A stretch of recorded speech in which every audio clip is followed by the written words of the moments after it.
നമ്മുടെ ഒപ്പം എസ് മനോഹരൻ സാർ. അദ്ദേഹം ജയേട്ടന്റെ പാട്ടുകളുടെ വലിയൊരു ആരാധകനാണ്. ജയേട്ടനായിട്ട് അടുത്ത ബന്ധവും പുലർത്തിയിരുന്ന ഒരാളാണ്. ജയേട്ടന്റെ വിശേഷങ്ങൾ, ജയേട്ടന്റെ പാട്ടുകളുടെ ഓർമ്മ നമുക്കൊന്ന് കുറച്ചു നേരം സംസാരിക്കാന്നുള്ളത് കൊണ്ടാണ് മനോഹർ ജയായിട്ട് നമ്മളിപ്പോ മീറ്റ് ചെയ്യുന്നത്. ഏത് സമയത്തായിരിക്കും ജയേട്ടന്റെ പാട്ടുകളോടൊരു താല്പര്യം തോന്നിയിട്ടുണ്ടാവുക? ഞാൻ സംസാരിക്കുന്ന എല്ലാ സ്ഥലങ്ങളിലും സ്ഥിരം പറയുന്നൊരു കാര്യമാണ്. പക്ഷെ അത് കൂടാതെ നമുക്ക് കാരണം നമ്മൾ പറയുന്നത് കേൾക്കുന്ന വേറെ വേറെ വ്യത്യസ്ത വ്യക്തികളായതുകൊണ്ട് നമുക്ക് ആ റിപ്പറ്റീഷൻ നടത്താതിരിക്കാൻ പറ്റില്ല. ഓക്കെ, അദ്ദേഹം പാടിയ ആദ്യ ഗാനം മുതൽ, അതായത് 1966 ഞാൻ തിരുവനന്തപുരം യൂണിവേഴ്സിറ്റി കോളേജിൽ BSc ഫിസിക്സിന് പഠിക്കുമ്പോൾ അവിടുത്തെ ഫിസിക്സ് ലാബിന്റെ ഒരു വാൽവ് സെറ്റ് റേഡിയോയിൽ നിന്ന് ആ മഞ്ഞളെ മുങ്ങി തോർത്തി എന്ന ഗാനത്തിന്റെ ഹമ്മിങ്, ഓ ഓ, ഈ ഹമ്മിങ് ആണ് ആദ്യമായിട്ട് കേൾക്കുന്നത്. തുടർന്ന് മഞ്ഞളയിൽ മുങ്ങി തോർത്തി എന്ന ഗാനം. അപ്പോ ഞങ്ങള് എൻ്റെ ഇതാണ് യൗവനകാലം എന്ന് പറയുമ്പോൾ എനിക്ക് അന്ന് 16 വയസ്സാണ്. ഈ പാട്ട് ഇറങ്ങുന്ന വർഷം എനിക്ക് 16 വയസ്സാണ്. അപ്പോൾ ഞാൻ എൻ്റെ സ്ഥലം പെരുപ്പങ്കോടാണ്. ഒരു ഗ്രാമമാണ്, ഒരു സാംസ്കാരികമായിട്ട് ഒരു വളർച്ചയുള്ള ഗ്രാമമാണ്. എൻ്റെ ചേട്ടൻ പെരുപ്പങ്കോട് മുരളി, അദ്ദേഹം അവിടെ ഇങ്ങനെ ഗ്രന്ഥശാല പ്രവർത്തനം, രാഷ്ട്രീയ പ്രവർത്തനം, അങ്ങനെയുള്ള സാംസ്കാരിക പ്രവർത്തനം, ചങ്ങമ്പുഴ കലാവേദി, ചങ്ങമ്പുഴ ബാലകലാസമിതി, ഇങ്ങനെയൊക്കെ ഉള്ള ഒരു നല്ല ഒരു ഗ്രാമാന്തരീക്ഷമാണ്. അവിടെ ഒരു വായനശാല അടുക്കൽ ഒരു റേഡിയോ വെച്ചിട്ടുണ്ട്. അപ്പോൾ രാത്രി 7 മണിക്കോടെ ചലച്ചിത്ര ഗാനങ്ങൾ വരും. അപ്പം ഞങ്ങൾ ഓരോ കൂട്ടുകാർ, ഞാൻ എൻ്റെ ഒരു കൂട്ടുകാർ റഷീദ് കാക്ക എന്ന് പറയും, റഷീദ് കാക്ക, കുറ്റുമൂടി വിജയൻ, അതുപോലെ വേണുഗോപാൽ പിഷാരടി, കുട്ടപ്പൻ പിള്ള, ബാലകൃഷ്ണൻ, ഇങ്ങനെ തുടങ്ങി ഞങ്ങൾ കുറേ ആൾക്കാർ ഒന്നിച്ച് അവിടെ ഇരുന്ന്, ശ്രീകുമാർ, എല്ലാവരും കൂടി ഒന്നിച്ചിരുന്ന് പാട്ട് കേൾക്കുകയും രാത്രി 10 മണി 11 മണി വരെ ചർച്ചകളൊക്കെ നടത്തിയിട്ടാണ് ഞങ്ങൾ വീടുകളിൽ പോവുക. അപ്പം അങ്ങനെ ഒരു ഗ്രാമാന്തരീക്ഷത്തിലാണ് ഞങ്ങൾ വളരുന്നത്. അപ്പം അതുകൊണ്ട് തന്നെ ഈ മലയാള സിനിമ, അന്ന് തമിഴ് ഹിന്ദി സിനിമ ഗാനങ്ങളൊന്നും ഞങ്ങൾ അത്ര ആസ്വദിക്കാറില്ല. കാരണം നമുക്ക് അവൈലബിൾ ആകുന്നത് ഈ മലയാളം പാട്ടുകൾ തന്നെ മാത്രമാണ്. അപ്പം അതുകൊണ്ട് അന്ന് ഇറങ്ങുന്ന എല്ലാ മലയാളം പാട്ടുകളും, യേശുദാസ്, സുശീല, ജാനകി അമ്മ, ലീല ചേച്ചി, ഇങ്ങനെ ഒരുപാട് ആളുകളുടെ പാട്ടുകൾ ഇങ്ങനെ ഞങ്ങളുടെ മനസ്സിൽ കൊണ്ടു നടക്കുന്നു. അന്ന് യേശുദാസിന്റെ പാട്ടുകൾ വളരെ വന്നു തുടങ്ങുന്ന സമയം, കണ്ണുനീർ മുത്തുമായി കാണാനെത്തിയ, താമസമെന്തേ വരുവാൻ തുടങ്ങി വളരെ നല്ല പാട്ടുകൾ. അതുപോലെ കമോർ സാറിന്റെ തന്നെ ഏകാന്തയുടെ അപാരതീരം, മാതളമലര്, പ്രതിഭാൻ സാറിന്റെ പാട്ട്, AM രാജയുടെ പാട്ട്, അങ്ങനെ ആ പഴയ തലമുറയിൽ PB ശ്രീനിവാസന്റെ പാട്ട്, എല്ലാ പഴയ തലമുറയിലെയും പുതിയ തലമുറയിലാണ് യേശുദാസ് 62 തുടങ്ങുന്നത്. അപ്പോൾ ആ പാട്ടുകൾ ഇങ്ങനെ ആസ്വദിച്ച് വരുമ്പോൾ യേശുദാസാണ് കൂടുതൽ പ്രാമുഖ്യം. കാരണം മറ്റുള്ളവരുടെ പാട്ട് നല്ല പാട്ടാണെങ്കിൽ യേശുദാസിന്റെ വോയിസ് ആ കാലത്ത് വളരെ വളരെ ഒരു താരുണ്യം നിറഞ്ഞിരിക്കുന്ന ശബ്ദം, വീഴുന്ന സ്വർണ്ണ കമ്പി പോലത്തെ ശബ്ദം, ആ ശബ്ദത്തിൽ ഇങ്ങനെ കേട്ട് നിൽക്കുമ്പോൾ ഈ ഒരു ശബ്ദം കേൾക്കുന്നു. അപ്പോൾ ഇതിലെല്ലാം വ്യത്യസ്തമാണിത്. അപ്പോൾ ഇത് ആരാണ് ഈ പാടിയിരിക്കുന്നത്? യേശുദാസ് അല്ല, പിന്നെ ആരാണ്? അങ്ങനെ അന്വേഷിച്ചപ്പോഴാണ് ഇങ്ങനെ P. ജയചന്ദ്രൻ എന്ന് പറഞ്ഞൊരു പാട്ടുകാരനാണ്. അപ്പൊ പിന്നെ ഞങ്ങൾ അദ്ദേഹത്തിന്റെ പിന്നാലെ യാത്രയായി. ഇത് എങ്ങോട്ടാണ് പോകുന്നത്, എവിടെ പാട്ട് കിട്ടുന്നു. അങ്ങനെ അവിടെ ഞങ്ങളുടെ വായനശാലയിൽ ഇങ്ങനെ സിനിമാ മാസികളൊക്കെ വരുത്താറുണ്ട്. സിനിമാ മാസിക കോട്ടയത്ത് പ്രചരിക്കുന്നവരുണ്ട്. അപ്പൊ അതിനകത്ത് കാണുന്നു മേയർ നായർ എന്ന ചിത്രത്തിൽ P. ജയചന്ദ്രൻ പാടുന്ന പാട്ടിന്റെ റെക്കോർഡിംഗ് പടം. വെളുത്ത കത്രീന എന്ന ചിത്രത്തിൽ P. സുശീലയും ജയചന്ദ്രൻ പാടിയ പാട്ട്. വിദ്യാർത്ഥി എന്ന ചിത്രത്തിൽ വാർത്തിങ്കൾ കണിവയ്ക്കുണ്ടാവിൽ. ഇങ്ങനെ ഓരോരോ പാട്ടുകൾ വരുന്ന വാർത്ത മാത്രം, പാട്ടുകൾ കേൾക്കാൻ പറ്റുന്നില്ല, വാർത്തകൾ മാത്രം. അന്ന് ആകാശവാണിയിലൊക്കെ അദ്ദേഹത്തിന്റെ പാട്ടുകൾ വളരെ വിരളമായിട്ടേ വരാറുള്ളൂ. കാരണം മറ്റു പാട്ടുകാരുടെ, കാരണം ഇത് ഒരു ഏറ്റവും പുതിയ പാട്ടുകാരനാണല്ലോ. ആ രീതിയിൽ നമുക്ക് പാട്ടുകൾ കേൾക്കാൻ പറ്റാതെ പാട്ടുകൾ വരുന്നു എന്ന് മാത്രം അറിഞ്ഞ് അങ്ങനെ ഇരിക്കുമ്പോൾ 68 കാവിൽ കടവ് എന്ന് പറഞ്ഞ തിരുവനന്തപുരത്ത് ഒരു അമ്പലത്തിൽ അദ്ദേഹത്തിന്റെ ഗാനമേള വരുന്നു. 2 വർഷം, 66 കഴിഞ്ഞ് 2 വർഷം ആകുമ്പോൾ ഗാനമേള വരുന്നു. ഞങ്ങളുടെ സംഘം അവിടെ ഗാനമേളയ്ക്ക് എത്തുന്നു. അന്നാണ് ആദ്യമായിട്ടും അദ്ദേഹത്തെ ദൂരെ അകലെ നിന്ന് കാണുന്നത്. എന്തൊരു സൗന്ദര്യമായിരുന്നു അദ്ദേഹത്തിന്. ശരിക്കും രാജകുമാരൻ തന്നെ, കൊച്ചി രാജകുടുംബത്തിലെ ആണ് എങ്കിലും രാജകുമാരൻ തന്നെയാണെന്ന് കാണാൻ. വളരെ ഹാൻസം ആയിരുന്നു. പക്ഷെ അന്ന് അദ്ദേഹത്തിന് പൂമ്പ്രസാദം പോലുള്ള വളരെ കുറച്ച് പാട്ടുകളേ ഉള്ളൂ. ബാക്കിയൊക്കെ ദാസാർ പാടിയ സ്വർഗത്തെക്കാൾ സുന്ദരമാണ് ഈ സ്വപ്നം വിടരുങ്കാം, അതുപോലെ കാറ്റടിച്ചു കൂടും കാറ്റടിച്ചു, തുലാഭാരത്തിലെ ഈ പാട്ടുകളൊക്കെയാണ് അന്ന് അദ്ദേഹം പാടിയത്. അങ്ങനെയാണ് ആദ്യമായിട്ട് അദ്ദേഹത്തെ പാട്ട് ശ്രദ്ധിച്ചു തുടങ്ങിയത്. അപ്പോൾ മറ്റുള്ള ആൾക്കാർ പറയുമ്പോൾ ഒരു 80കളിലോ 90കളിലോ അല്ല, അദ്ദേഹത്തിന്റെ ആദ്യത്തെ പാട്ട് തൊട്ട് പിന്തുടരുന്ന ഒരാളാണ് ഞാൻ. ഞങ്ങളുടെ ആ കൂട്ടുകാരല്ല. അത് കഴിഞ്ഞിട്ട് പിന്നീട് ധാരാളം പാട്ടുകൾ വന്നു. അത് നമുക്ക് വഴിയെ നമുക്ക് സംസാരിച്ച് പോവാം. അപ്പൊ ആദ്യത്തെ ചോദ്യത്തിന് ഉത്തരം അതാണ് ഞാൻ പറഞ്ഞത്. എന്നാണ് ഈ പാട്ടിനോടുള്ള പ്രണയം തുടങ്ങിയത് എന്ന് ചോദിച്ചാൽ ആദ്യത്തെ മഞ്ഞളിൽ മുങ്ങി തോർത്ത് തൊട്ടാണ് പ്രണയം തുടങ്ങിയത്.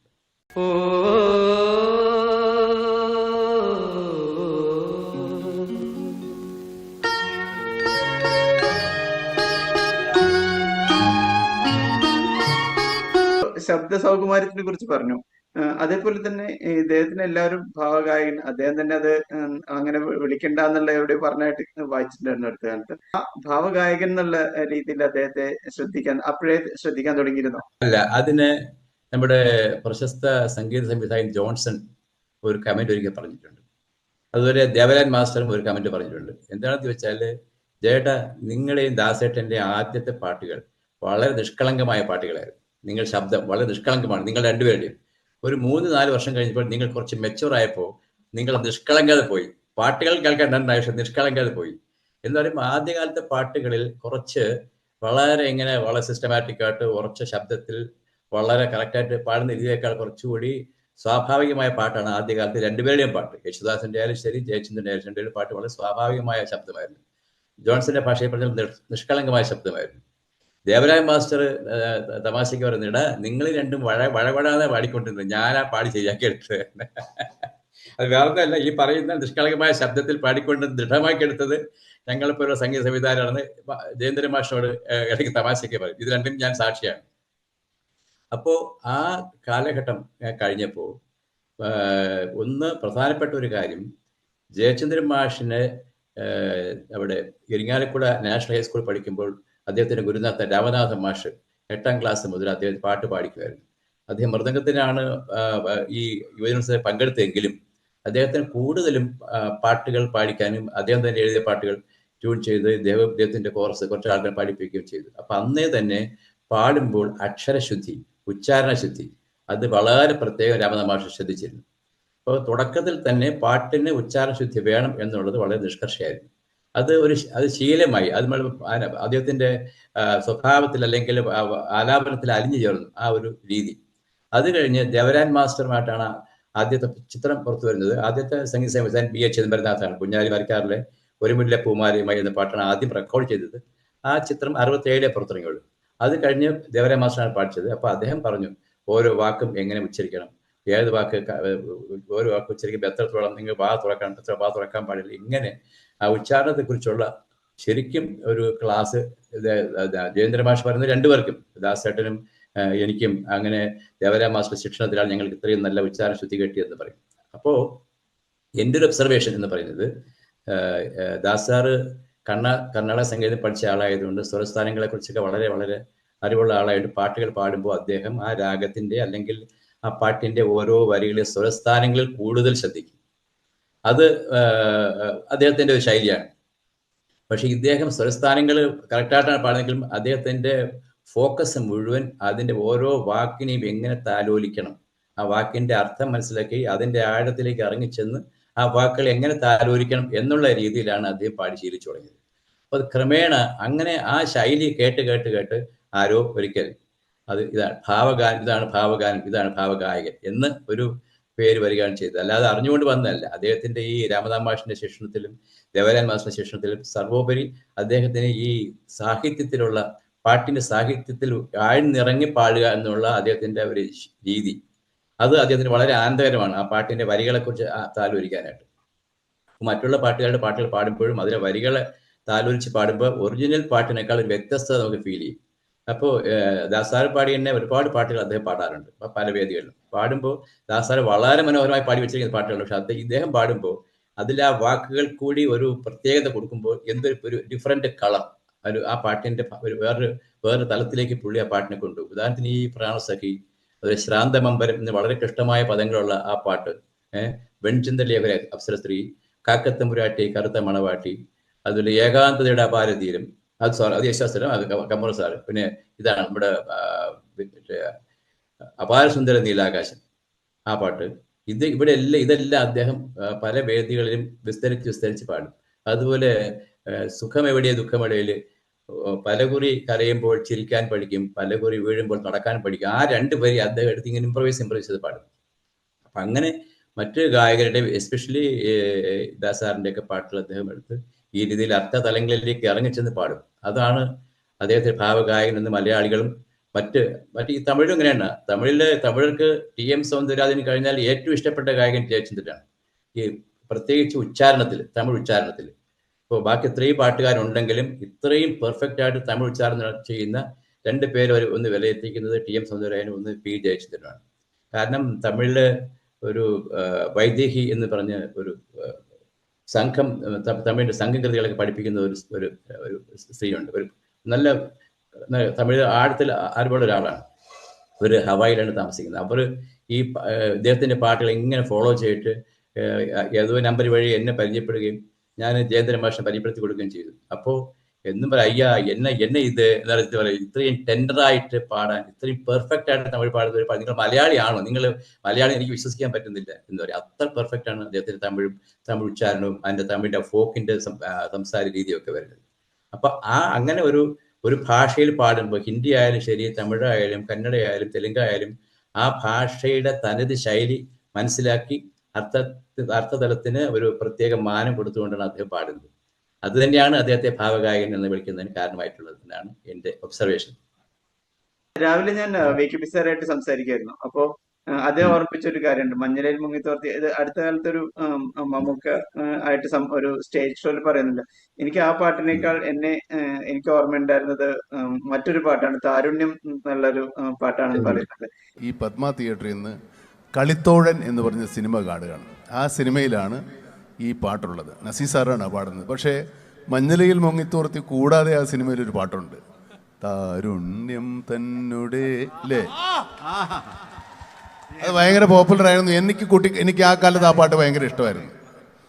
അതിപ്പം ചേട്ടൻ ഓർമ്മ ഉണ്ടാവുമെന്ന് പറയുന്നത് അല്ല. അതിൻ്റെ ഒരു കാര്യം പറഞ്ഞാൽ ഇദ്ദേഹം പാട്ട് ശാസ്ത്രീയമായിട്ട് പഠിച്ചിട്ടില്ല. കുറച്ച് മൃദംഗം നല്ലവണ്ണം പഠിച്ചിട്ടുണ്ട്. താളത്തിൽ നല്ല ദൃഢനിശ്ചയമാണ്. അപ്പം അതുകൊണ്ട് തന്നെ ദേവരാജൻ മാസ്റ്റർ വിൻസെന്റ് മാസ്റ്ററാണ് ശുപാർശ ചെയ്യുന്നത്. കുഞ്ഞാലിമരക്കാരുടെ പാട്ട് കേട്ടിട്ട് സംവിധായകൻ വിൻസെന്റ് മാസ്റ്ററാണ് ദേവരാജൻ മാസ്റ്ററെ പരിചയപ്പെടുത്തുന്നത്. ഇങ്ങനെ നല്ലവണ്ണം പാടുന്നൊരു പയ്യനുണ്ട്, മാസ്റ്റർ ഒന്ന് നോക്കണം എന്ന് പറഞ്ഞു. അങ്ങനെ വിളിച്ചപ്പോൾ പുള്ളിയെടുത്ത് ചോദിച്ചു, നീ പാട്ട് പഠിച്ചിട്ടുണ്ടോ? ഇല്ല. പാട്ട് പാടാൻ വന്നിരിക്കുകയാണോ? പൊക്കോ എന്ന് പറഞ്ഞു. അങ്ങനെ പുള്ളിയെ തിരിച്ചു വിട്ടിട്ട് ഒരാഴ്ച കഴിഞ്ഞപ്പോൾ കുറിപ്പ് കൊടുത്തു വിട്ടു, കളിത്തോട് എന്ന ചിത്രത്തിൽ ഒരു പാട്ടുണ്ട്, പാട്ട് പഠിക്കാൻ ചെല്ലാൻ പറഞ്ഞു. അങ്ങനെ പാട്ട് പഠിക്കാൻ ചെന്നപ്പോൾ ആദ്യം പറഞ്ഞു കൊടുത്തതായിട്ട് ഈ പാട്ടാണ്, താരുണ്യം തന്നുടെ താമര പൂവനത്തിൽ പൂവമ്പൻ പോറ്റുന്ന പുള്ളിമാനെ ഓടിപ്പോകാതെ പൊന്മാനെ. ആ പാട്ടാണ്. അപ്പൊ അതാണ് വി.കെ.പി. സൂചിപ്പിച്ച ഒരു യൂത്തിൻ്റെതായ പാട്ട്.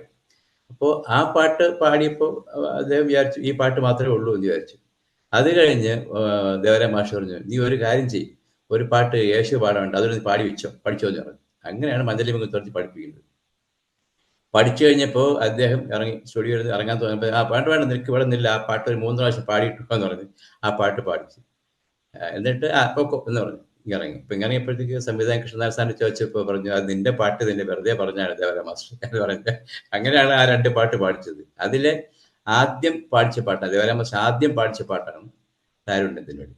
അപ്പൊ അങ്ങനെ കുറെ പാട്ട് പാടിയിട്ടുണ്ടെങ്കിലും എനിക്ക് തോന്നുന്നത് അങ്ങനെയുള്ള ഈ ഇപ്പോൾ കനകസിംഹാസനത്തിൽ എന്ന് പറഞ്ഞിട്ട് യേശുദാസും ജയചന്ദ്രൻ പാടിയിട്ടുണ്ട്. പിന്നെ തുറുപ്പുകലൊക്കെ ചേട്ട എന്നൊരു പാട്ട് പാടിയിട്ടുണ്ട്. ഇതൊക്കെ അന്ന് ഉണ്ടെങ്കിലും നമുക്ക് യുവാക്കൾക്ക് അല്ലെങ്കിൽ അന്നത്തെ ചെറുപ്പക്കാർക്ക് ഇഷ്ടം ഇദ്ദേഹത്തിന്റെ കാൽപ്പനിക ശബ്ദത്തിലുള്ള മറ്റു പാട്ടുകൾ തന്നെയാണ്.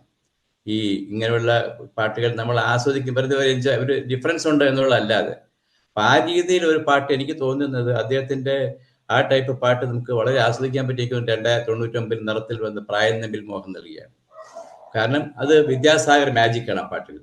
അപ്പൊ അതുവരെ വന്നിട്ടുള്ള ഈ ഇങ്ങനെയുള്ള പാട്ടുകളൊക്കെ ഒരു സിനിമാ രംഗത്തിന് വേണ്ടി വെറുതെ അങ്ങനെ പാട്ട് എടുത്തു എന്നുള്ളതല്ലാതെ അത് സംഗീത സംവിധായകരോ പാട്ടുകാരോ ആ രീതിയിൽ അങ്ങനെ ഇന്നത്തെ യുവത്വത്തിന്റെ പോലെയുള്ള ഒരു ഹിപ്പ് പാട്ടായിട്ടോ അല്ലെങ്കിൽ പാട്ടായിട്ടോ അന്ന് ഞങ്ങൾ എടുത്തിട്ടില്ല. ഇതൊന്നും ഞങ്ങൾക്ക് കേൾക്കണ്ട. ഞങ്ങൾക്ക് കരിമ്പുൽക്കാട്ടിലെയും ഏകാന്തപതികരും പൂർണ്ണേന്ദു മുഖയും മല്ലികാ ബാലനും ഒക്കെ കേട്ടാൽ മതി.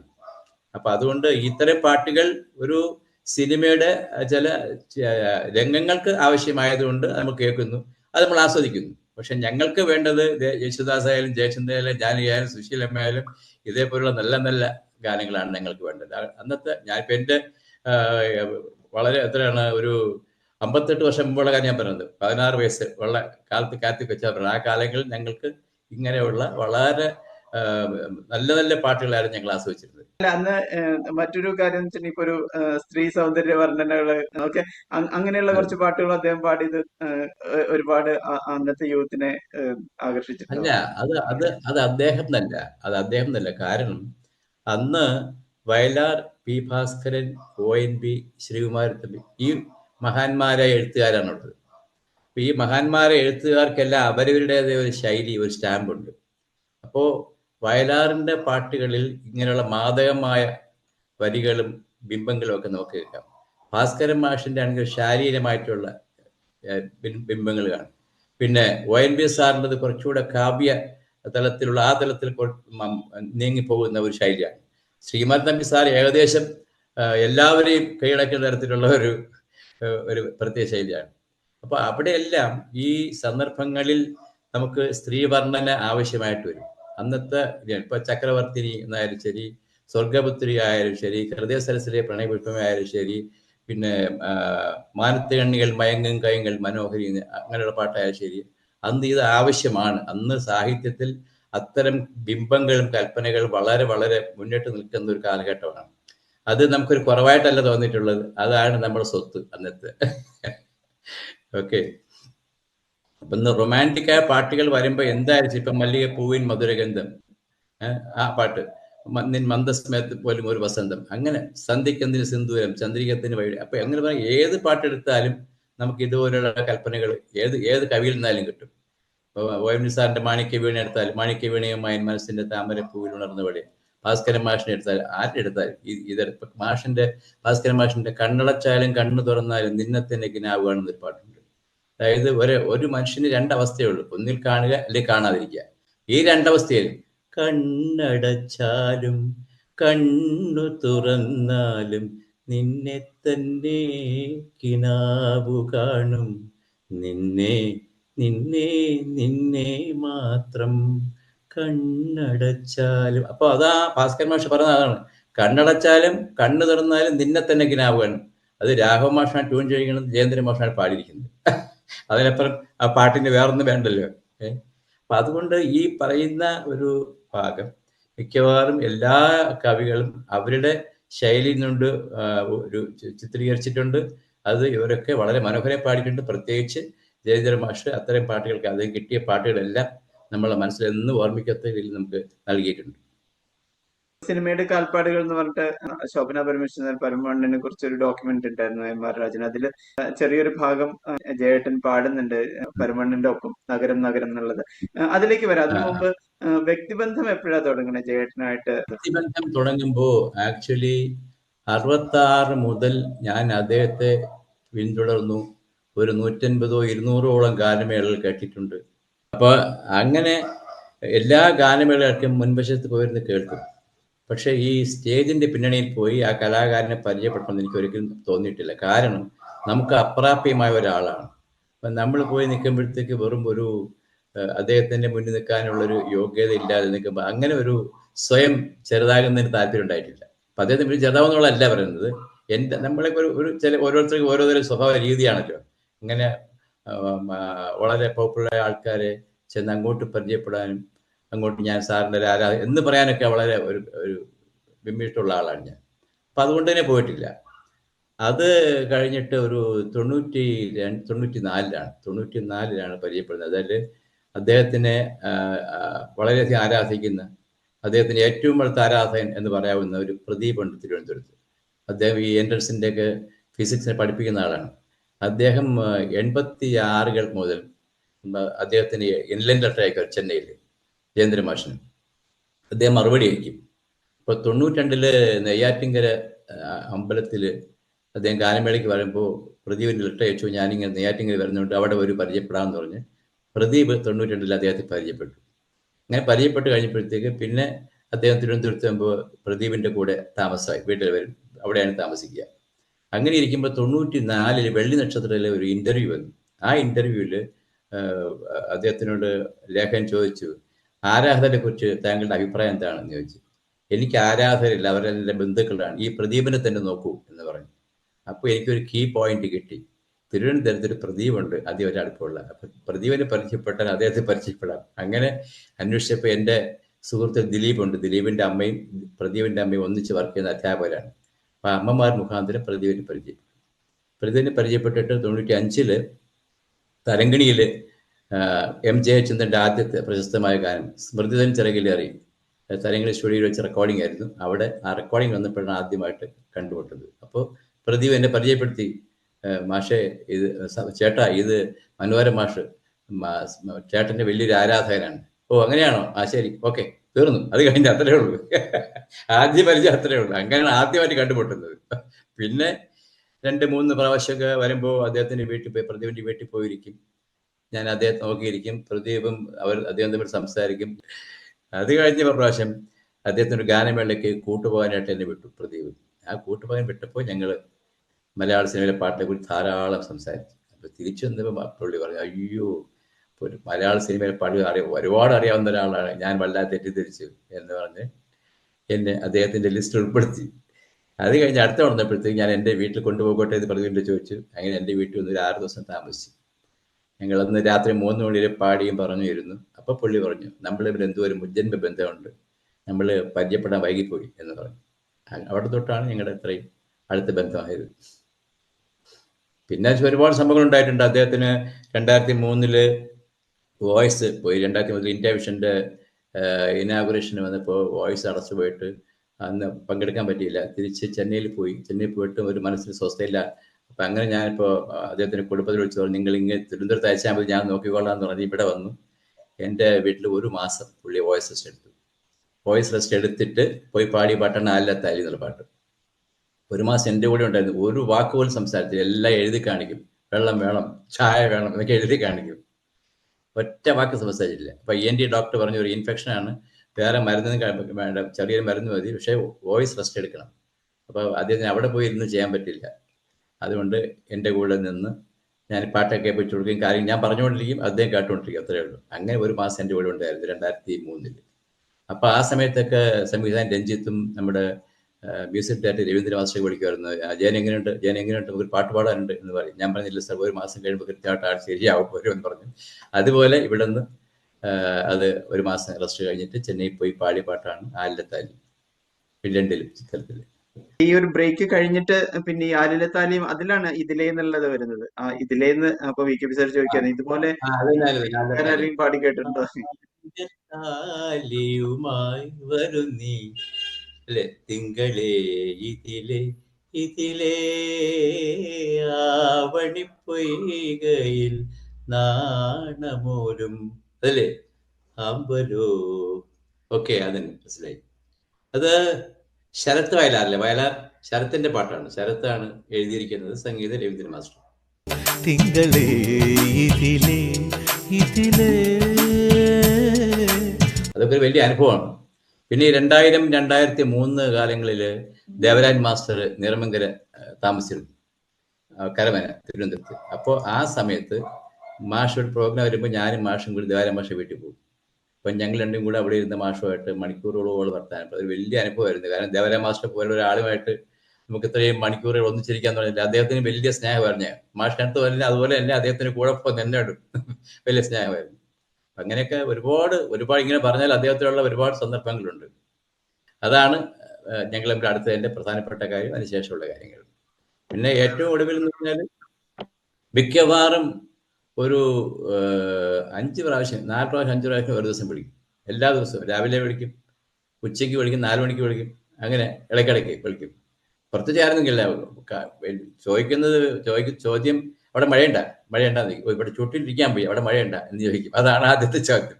പിന്നെ അന്നത്തെ രാഷ്ട്രീയ വിശേഷങ്ങൾ എന്തെങ്കിലും ഉണ്ടെങ്കിൽ അത് ചോദിക്കും. കേന്ദ്രവും കേരളവും ഒക്കെ രാഷ്ട്രീയ വിശേഷം. പേപ്പർ വായിക്കില്ല, തലക്കെട്ട് വായിക്കും, TV കാണില്ല, സിനിമ കാണില്ല, പക്ഷേ പാട്ടുകൾ കേൾക്കും. അപ്പം അങ്ങനെയുള്ള കാര്യങ്ങളൊക്കെ സംസാരിക്കും.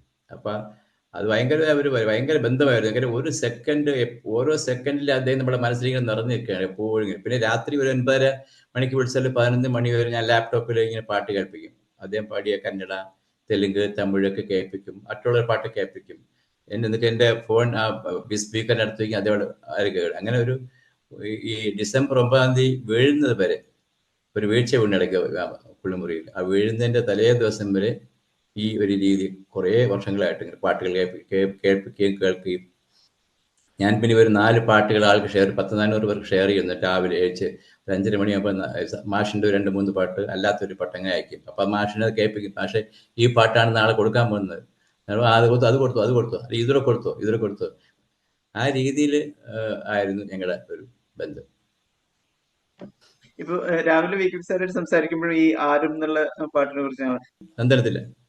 കാണാതെ ചുണ്ടത്തെ ചെമ്പകമൊട്ടിന്മേൽ ചുംബന കുങ്കുമം, ആ പാട്ടില്ലേ, അന്തരത്തിൽ. അത് രവീന്ദ്രൻ മാഷിൻ്റെ. ഗിരീഷ് പുത്തഞ്ചേരി, അല്ലെ, ഗിരീഷ് പുത്തഞ്ചേരിയുടെ പാട്ടുകളെ കുറിച്ച് ഭയങ്കര ഇഷ്ടമായിരുന്നു. കാരണം ഭാസ്കരൻ മാഷിൻ്റെ പാട്ടുകൾ കഴിഞ്ഞാൽ എല്ലാവരുടെ പാട്ടും ഇഷ്ടമാണ്, പക്ഷേ ഗിരീഷ് പുത്തഞ്ചേരിയെ കുറിച്ച് പ്രത്യേക വാത്സല്യമായിരുന്നു. ഇപ്പൊ ഗിരീഷ് പുത്തഞ്ചേരിയുടെ പല പാട്ടിനെ കുറിച്ച് പറയുമ്പോൾ അദ്ദേഹം പാടിയ പാട്ട് ഈ ഗൗരി ശങ്കരത്തില് ഉറങ്ങാതെ രാവ് ഉറങ്ങി, അതില് ഒരു ചരണത്തിൽ ആതിരവനമുല്ല ചാലകം വഴി എൻ്റെ മോതിര വിരലിന്മേലുമ്മ വെച്ചു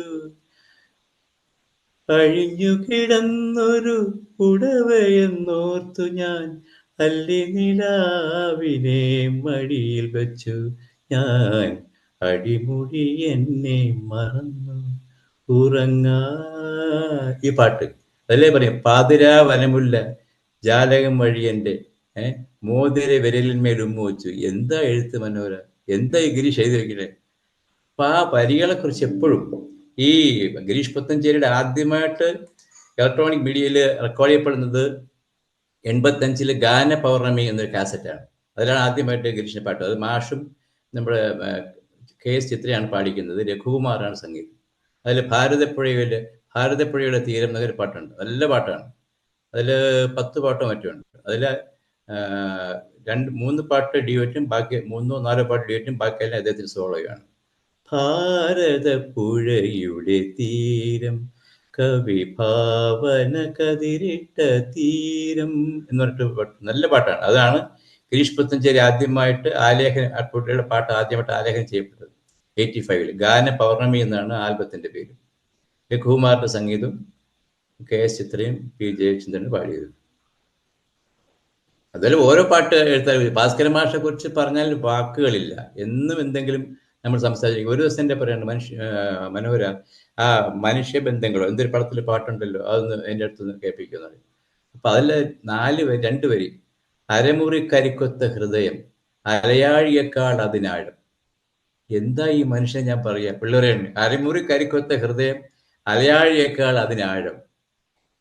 അങ്ങനെ ഓരോ വരികളും എടുത്തിട്ട്, അതുപോലെ ഏകാന്തതയുടെ മൗനഗാനമായി ഏതോ കാമുകിയെ കാത്തിരിപ്പു, മറ്റേ അപാരസുന്ദര നീലാകാശത്തില്, അതിനിങ്ങനെ ഇംപ്രവൈസ് ചെയ്ത് പാടും. ഏകാന്തതയുടെ മൗനഗാനമായി ഏതോ കാമുകിയെ കാത്തിരിപ്പു. ഈ മനുഷ്യൻ ഞാൻ എന്താ പറയാൻ. അതുപോലെ പൂർണ്ണേന്ദുമുഖി, അദ്ദേഹത്തിന്റെ പൂർണ്ണേന്ദുമുഖി ഭാസ്കരൻ മാഷിന്റെ. പിന്നെ വേറൊരു ആകസ്മികത എന്ന് പറയുന്നത്, യേശുദാസും ജയചന്ദ്രനും ആദ്യം പാടുന്നത് ഭാസ്കരന്റെ പാട്ടാണ്. കാൽപ്പാടുകളില് 4 വരി ഒരു കവിതയായിട്ടേ ഉള്ളൂ. അതിൽ ഫുൾ പാട്ടെന്നുണ്ട്. ശാന്താപ്പി എന്നാലും യേശുദാസൻ പാടുന്ന അറ്റൻഷൻ പെണ്ണി ഒരു പാട്ടാണ്. ഭാസ്കരൻ, അതിൽ പല ആൾക്കാർ പാട്ടുകൾ ഭാസ്കരൻ ഒറ്റപ്പാട്ട് എഴുതിയിട്ടുണ്ട്, അത് പഠിക്കുന്ന യേശുദാസാണ്. ഇദ്ദേഹത്തിന്റെ ആദ്യ പാട്ട് കുഞ്ഞാലി മറിക്കാറില്ല ഒരു മുല്ല പൂമാലയമേൽ, അതും ഭാസ്കരൻ മാഷാണ്. രണ്ടാമത്തെ കാര്യം, നെല്ലിക്കോട് ഭാസ്കരനാണ് ഈ അറ്റൻഷൻ പെണ്ണി എന്നുള്ള പാട്ടിനും ഒരു മുല്ല പൂമാലയമേൽ നീതി എന്ന പാട്ടിനും രംഗത്ത് വരുന്നത്. ഇപ്പൊ നെല്ലിക്കോട് ഭാസ്കരൻ ഇവർക്കാണ് പറയുന്നത്, നിങ്ങൾ വലിയ ഗായകർന്നാവട്ടെ, നിങ്ങൾ രണ്ടുപേരുടെ പാട്ട് എന്റെ മുഖത്തിലൂടെ ആദ്യം വന്നത് എന്ന് പറയും. കാൽപ്പാടുകളിലെ യേശുദാസ് പാടിയ പാട്ടിലും കുഞ്ഞാലി മറിക്കാല് ജയചന്ദ്രൻ പാടിയ പാട്ടിലും അതിന്റെ രംഗത്ത് അഭിനയിച്ചിരിക്കുന്ന നെല്ലിക്കോട് ഭാസ്കരനാണ്. അതൊരു ആകസ്മികതയാണ്. രഘുകുമാറിനെ കുറിച്ച് പറയുമ്പോൾ ഇന്ന് രാവിലെ വി കെ പി സാറിന്റെ അടുത്ത് സംസാരിക്കുമ്പോൾ എഗെയിൻ മൃദുലേ ഒരു ഭാവഗീതം, അത് ആ ഒരു ഭാവഗീതം ഇതുപോലെ വേറെ ആരെങ്കിലും പാടി കേട്ടിട്ടുണ്ടോ ചോദിച്ചെന്നോട്. മൃദുലേ ഇതാ ഒരു ഭാവഗീതമിതാ. ഈ രാജീവ് ആനെങ്കിൽ എഴുതിയ ഒരു ലൈറ്റ് മ്യൂസിക് ലളിതഗാനമുണ്ട്. പതിരുള്ള നാഴൂരി നെല്ലുമായി എന്നമ്മ പതിവായി എത്തുന്ന സായന്തനം എന്നൊരു പാട്ടുണ്ട്. ഭയങ്കരമായിരുന്നു രഘുകുമാർ എഴുതിയത്. പതിരുള്ള നാഴൂരി നെല്ലുമായി എന്നമ്മ പടികേറിയെത്തുന്ന സായന്തനം. ഒരുപാട് അതിനകത്തുള്ള കൽപ്പനകൾ ഉണ്ടല്ലോ. രാജീവ് ആലിങ്കലിനെ നമ്മൾ കുമ്പിടണം ആ കാര്യത്തിൽ എഴുതിയിരിക്കുന്നത്. ആ പാട്ട് ഇദ്ദേഹത്തിന് വളരെ ഇഷ്ടമാണ്. രഘുകുമാറിന്റെ സംഗീതത്തിൽ രാജീവ്. അപ്പൊ അത് പോകുന്ന വേദിയിലെല്ലാം പാടി കേൾപ്പിക്കും. അപ്പൊ ഒരിക്കൽ നമ്മുടെ ഇത് സംവിധായകൻ ബാലേന്ദ്ര മേനോൻ സാർ, അദ്ദേഹം വളരെ ഇഷ്ടപ്പെട്ട ഒരു സംവിധാനമാണ്. അപ്പോൾ ഏതൊരു സന്ദർഭം ഞങ്ങൾ രണ്ടുപേരും ഒന്നിച്ചുള്ളപ്പോഴത്തേക്ക് മേനോൻ സാറിൻ്റെ അടുത്ത് പറഞ്ഞു, മേനോൻ നിങ്ങൾ ഈ പാട്ട് കേൾക്കൂ, നിങ്ങൾ വല്ല സിനിമയിലാണെങ്കിൽ ചേർക്കാൻ പറ്റിയ ഇത് 10 പേര് കേൾക്കട്ടെ എന്നൊരു പാടി കേൾപ്പിച്ചു. അപ്പോൾ ബാലൻ ഇത് കൊള്ളാമല്ലോ ഈ പാട്ട്, ഇതാരാ എഴുതിയേ? ആർന്നെനിക്കായിരുന്നു എനിക്ക് അന്വേഷിച്ചു, പേര് രാജു ആലിങ്കൽ എന്നാണ്. അപ്പൊ അങ്ങനെ രഘുകുമാറിന്റെ ആ പാട്ട് ഈ മൃദുലെ സിനിമയിൽ വന്നൊരു നല്ല പാട്ടാണ്. പക്ഷെ ഈ പാട്ട് ഈ ലളിത ഗാനം പുള്ളിക്ക് വളരെ ഇഷ്ടമായിരുന്നു. അതുപോലെ തന്നെ ഉദയഭാൻ സാറിന്റെ സംഗീതത്തിൽ ഭാസ്കരൻ മാസ്റ്ററിന്റെ ഒരു ലളിതഗാനം അതും വളരെ ഇഷ്ടമായിരുന്നു. AIR ഒന്നാണ്, എന്നിട്ടും ഓമലാൾ വന്നില്ലല്ലോ. എന്നിട്ടുമോ മലാൾ വന്നില്ലല്ലോ, എന്നടുത്തിരുന്നില്ലല്ലോ, എന്നിട്ടുമോ മലാൾ വന്നില്ല. ഓരോ പൂവിലും ഓരോ തളിരിലും ഓർമ്മക്കുറിപ്പുകൾ എഴുതി ഉദയ ശശി കിരണ കനക ചന്ദ്രികയിൽ കവിതയും മഷിയും തീർന്നു, എൻ്റെ കവിതയും മഷിയും തീർന്നു എന്ന് പറഞ്ഞിട്ട് എൻ്റെ തൂലികയിൽ കവിതയും മഷിയും തീർന്നു. എന്തൊരു പരിയെന്ന് അറിയാം. അതെല്ലാം ആ 3 ചരണം ഒന്നിനൊന്ന് മെച്ചമാണ്. ഉദയഭാൻ സാറാണ് സംഗീതം നൽകിയിരിക്കുന്നത്. അത് വാസന്തി രാഗത്തിലോ മറ്റോ ആണ്. ശരി, മറ്റേ ഏകാഗിയാം നിന്റെ സ്വപ്നങ്ങൾക്കൊക്കെയും രവീന്ദ്ര മാസ്റ്റർ ചെയ്തിട്ടൊരു പാട്ടുണ്ടല്ലോ, എൻ്റെ ഹൃദയത്തിൻ്റെ ഉടമയിൽ. ആ പാട്ടിൻ്റെ അതേ രാഗമാണ് വാസന്തി രാഗം. അത് അങ്ങനെയുള്ള ചില പാട്ടുകൾ. ഇപ്പൊ രഘുകുമാറിന്റെ ഈ മൃദുലെ നല്ല പാട്ടാണ്. പക്ഷെ പുള്ളി എപ്പോഴും ഈ പാടുന്നത് മൃദുലെ അല്ല പാടുന്നത്, മൃദുലെ ആളുകൾക്ക് വേണ്ടി പാടും. പക്ഷെ ഇത് സ്വകാര്യ സദസ്സുകളിൽ ഈ ലളിതഗാനമാണ് പാടുക. കാരണം സ്വകാര്യ സദസ്സുകളിൽ അദ്ദേഹത്തിന്റെ സെലക്ഷൻ വേറെയാണ്. ഈ ഗാനമേളയ്ക്ക് പാടുന്ന പാട്ടുകളൊന്നും സ്വകാര്യ സദസ്സ് പാടില്ല. അത് കൂടുതലും മറ്റുള്ളവരുടെ പാട്ടായിരിക്കും, അദ്ദേഹത്തിന്റെ പാട്ടായിരിക്കില്ല. അദ്ദേഹത്തിന്റെ പാട്ടാണെങ്കിൽ അതേ വരികൾ മറന്നു, മറ്റുള്ളവരുടെ പാട്ടാണെങ്കിൽ വരി മുഴുവൻ അറിയുകയും ചെയ്യാം. അങ്ങനെയുണ്ട്. ഇപ്പൊ ശ്രാന്ത മെമ്പരൊക്കെ വളരെ ക്ലിഷ്ടമാണ് ആ വാക്കുകൾ പഠിക്കാൻ. കണ്ണ് മുടച്ച് ആദ്യം മുതൽ അവസാനം വരെ ഫുള്ളായിട്ട് പാടും. പക്ഷെ കർമ്മയിൽ കാട്ടിയ വഴി ചിലപ്പോൾ 3ാമത്തെ വരി ചിലപ്പോൾ ഓർമ്മിക്കാൻ വാക്ക് മാറിപ്പോകും. അതാണ് അദ്ദേഹത്തിന്റെ പാട്ടുകൾ ഉണ്ട്. എന്നാലും എപ്പോഴും മറ്റുള്ളവർ സംസാരിക്കുമ്പോൾ മറ്റ് ഗായകരുടെ പാട്ടുകളായിരിക്കും കൂടുതൽ അദ്ദേഹം ആളുകളെ കേൾപ്പിക്കാൻ ആഗ്രഹിക്കുക. അതൊരു വലിയൊരു കാര്യമാണ്. അതുപോലെ തന്നെ ഈ വലിപ്പച്ചെറുപ്പമില്ലാതെ ഒരു കഴിവ് കണ്ടാൽ ആ ആളിനെ അഭിനന്ദിക്കാനോ ആ ആളിനെ ബഹുമാനിക്കാനോ യാതൊരു മടിയില്ലാത്ത ആളാണ്. അല്ലാതെ ഈ വെറുതെ ജാടയൊക്കെ പറഞ്ഞാൽ ആരും മൈൻഡ് ചെയ്യുന്നില്ല പുള്ളി. ഒരു ഉദാഹരണത്തിന് ഞാൻ ഇവിടെ വാടക വീട്ടിൽ താമസിക്കുന്ന സമയത്ത് അന്ന് രാത്രി ഭക്ഷണത്തിനായിട്ട് ഞാൻ വീട്ടിൽ വിളിച്ചുകൊണ്ട് വന്നപ്പോൾ ഞാൻ താമസിക്കുന്ന വീടിന്റെ ഉടമസ്ഥൻ ഒരു ഷെയ്ഖ് മൊയ്തീൻ, അദ്ദേഹം സർവേ ഡിപ്പാർട്ട്മെന്റിൽ ഇരുന്ന് ഈ മുസ്ലിം ഭക്തിഗാനങ്ങൾക്ക് എഴുതുകയും ട്യൂൺ ചെയ്യുകയും അതിന്റെ കാസറ്റ് ഇറക്കുകയും ചെയ്ത ഒരാളാണ്. പക്ഷെ അദ്ദേഹം തലത്ത് മുമ്പേനെ മാത്രമേ പാട്ടുകാരായിട്ട് അംഗീകരിച്ചിട്ടുള്ളൂ. റഫി ഓക്കെ, യേശുദാസ് ജയന്തിന് ഒന്നുമല്ല. അപ്പോൾ ഞാൻ അദ്ദേഹം പറഞ്ഞ സാറേ ഇന്ന് നമ്മൾ ജയേന്ദ്രൻ മാഷ് വരുന്നുണ്ട്, വേണമെങ്കിൽ ഒന്ന് പരിചയപ്പെടാം. വന്നോട്ടെ, ഞാൻ പരിചയപ്പെടാം, ഇത് അത്രേ ഉള്ളൂ. അങ്ങനെ വന്നു. ജയേന്ദ്രൻ മാഷിനോട് ഞാൻ പറഞ്ഞു ഇങ്ങനെ ഒരാളാണ്, വേറൊന്നും തോന്നരുത്, അദ്ദേഹത്തിനാണ് പറഞ്ഞറിഞ്ഞു. കുഴപ്പമില്ല, വരട്ടെ എന്ന് പറഞ്ഞു. വന്ന ഉടനെ പറഞ്ഞു എനിക്ക് വേറെ ഒരു പാട്ടുകാരെ ഇഷ്ടമല്ല, തലത്തിന്റെ പാട്ട് മാത്രമേ ഞാൻ കേൾക്കാറുള്ളൂ. അപ്പോൾ ജയേന്ദ്രൻ മാഷ് തലത്തിന്റെ പാട്ട് പാടി, അദ്ദേഹം തിരിച്ചൊരു പാട്ട് പാടി. 3/4 മണിക്കൂർ ഇവർ രണ്ടും കൂടെ തലത്തിന്റെ ഒരു ഗാനമേളയായിരുന്നു ഇവിടെ. ഇത് കഴിഞ്ഞപ്പോൾ ജയേന്ദ്രൻ മാഷ് എഴുതിയിട്ട് പറയാണ്, കോഴിക്കോടിലെ മുസ്ലിംസിനൊക്കെ നല്ല സംഗീതത്തിൽ ഞാനുള്ളവർ, ഈ തിരുവനന്തപുരത്ത് അങ്ങനെ ആരും കണ്ടിട്ടേ ഇല്ല.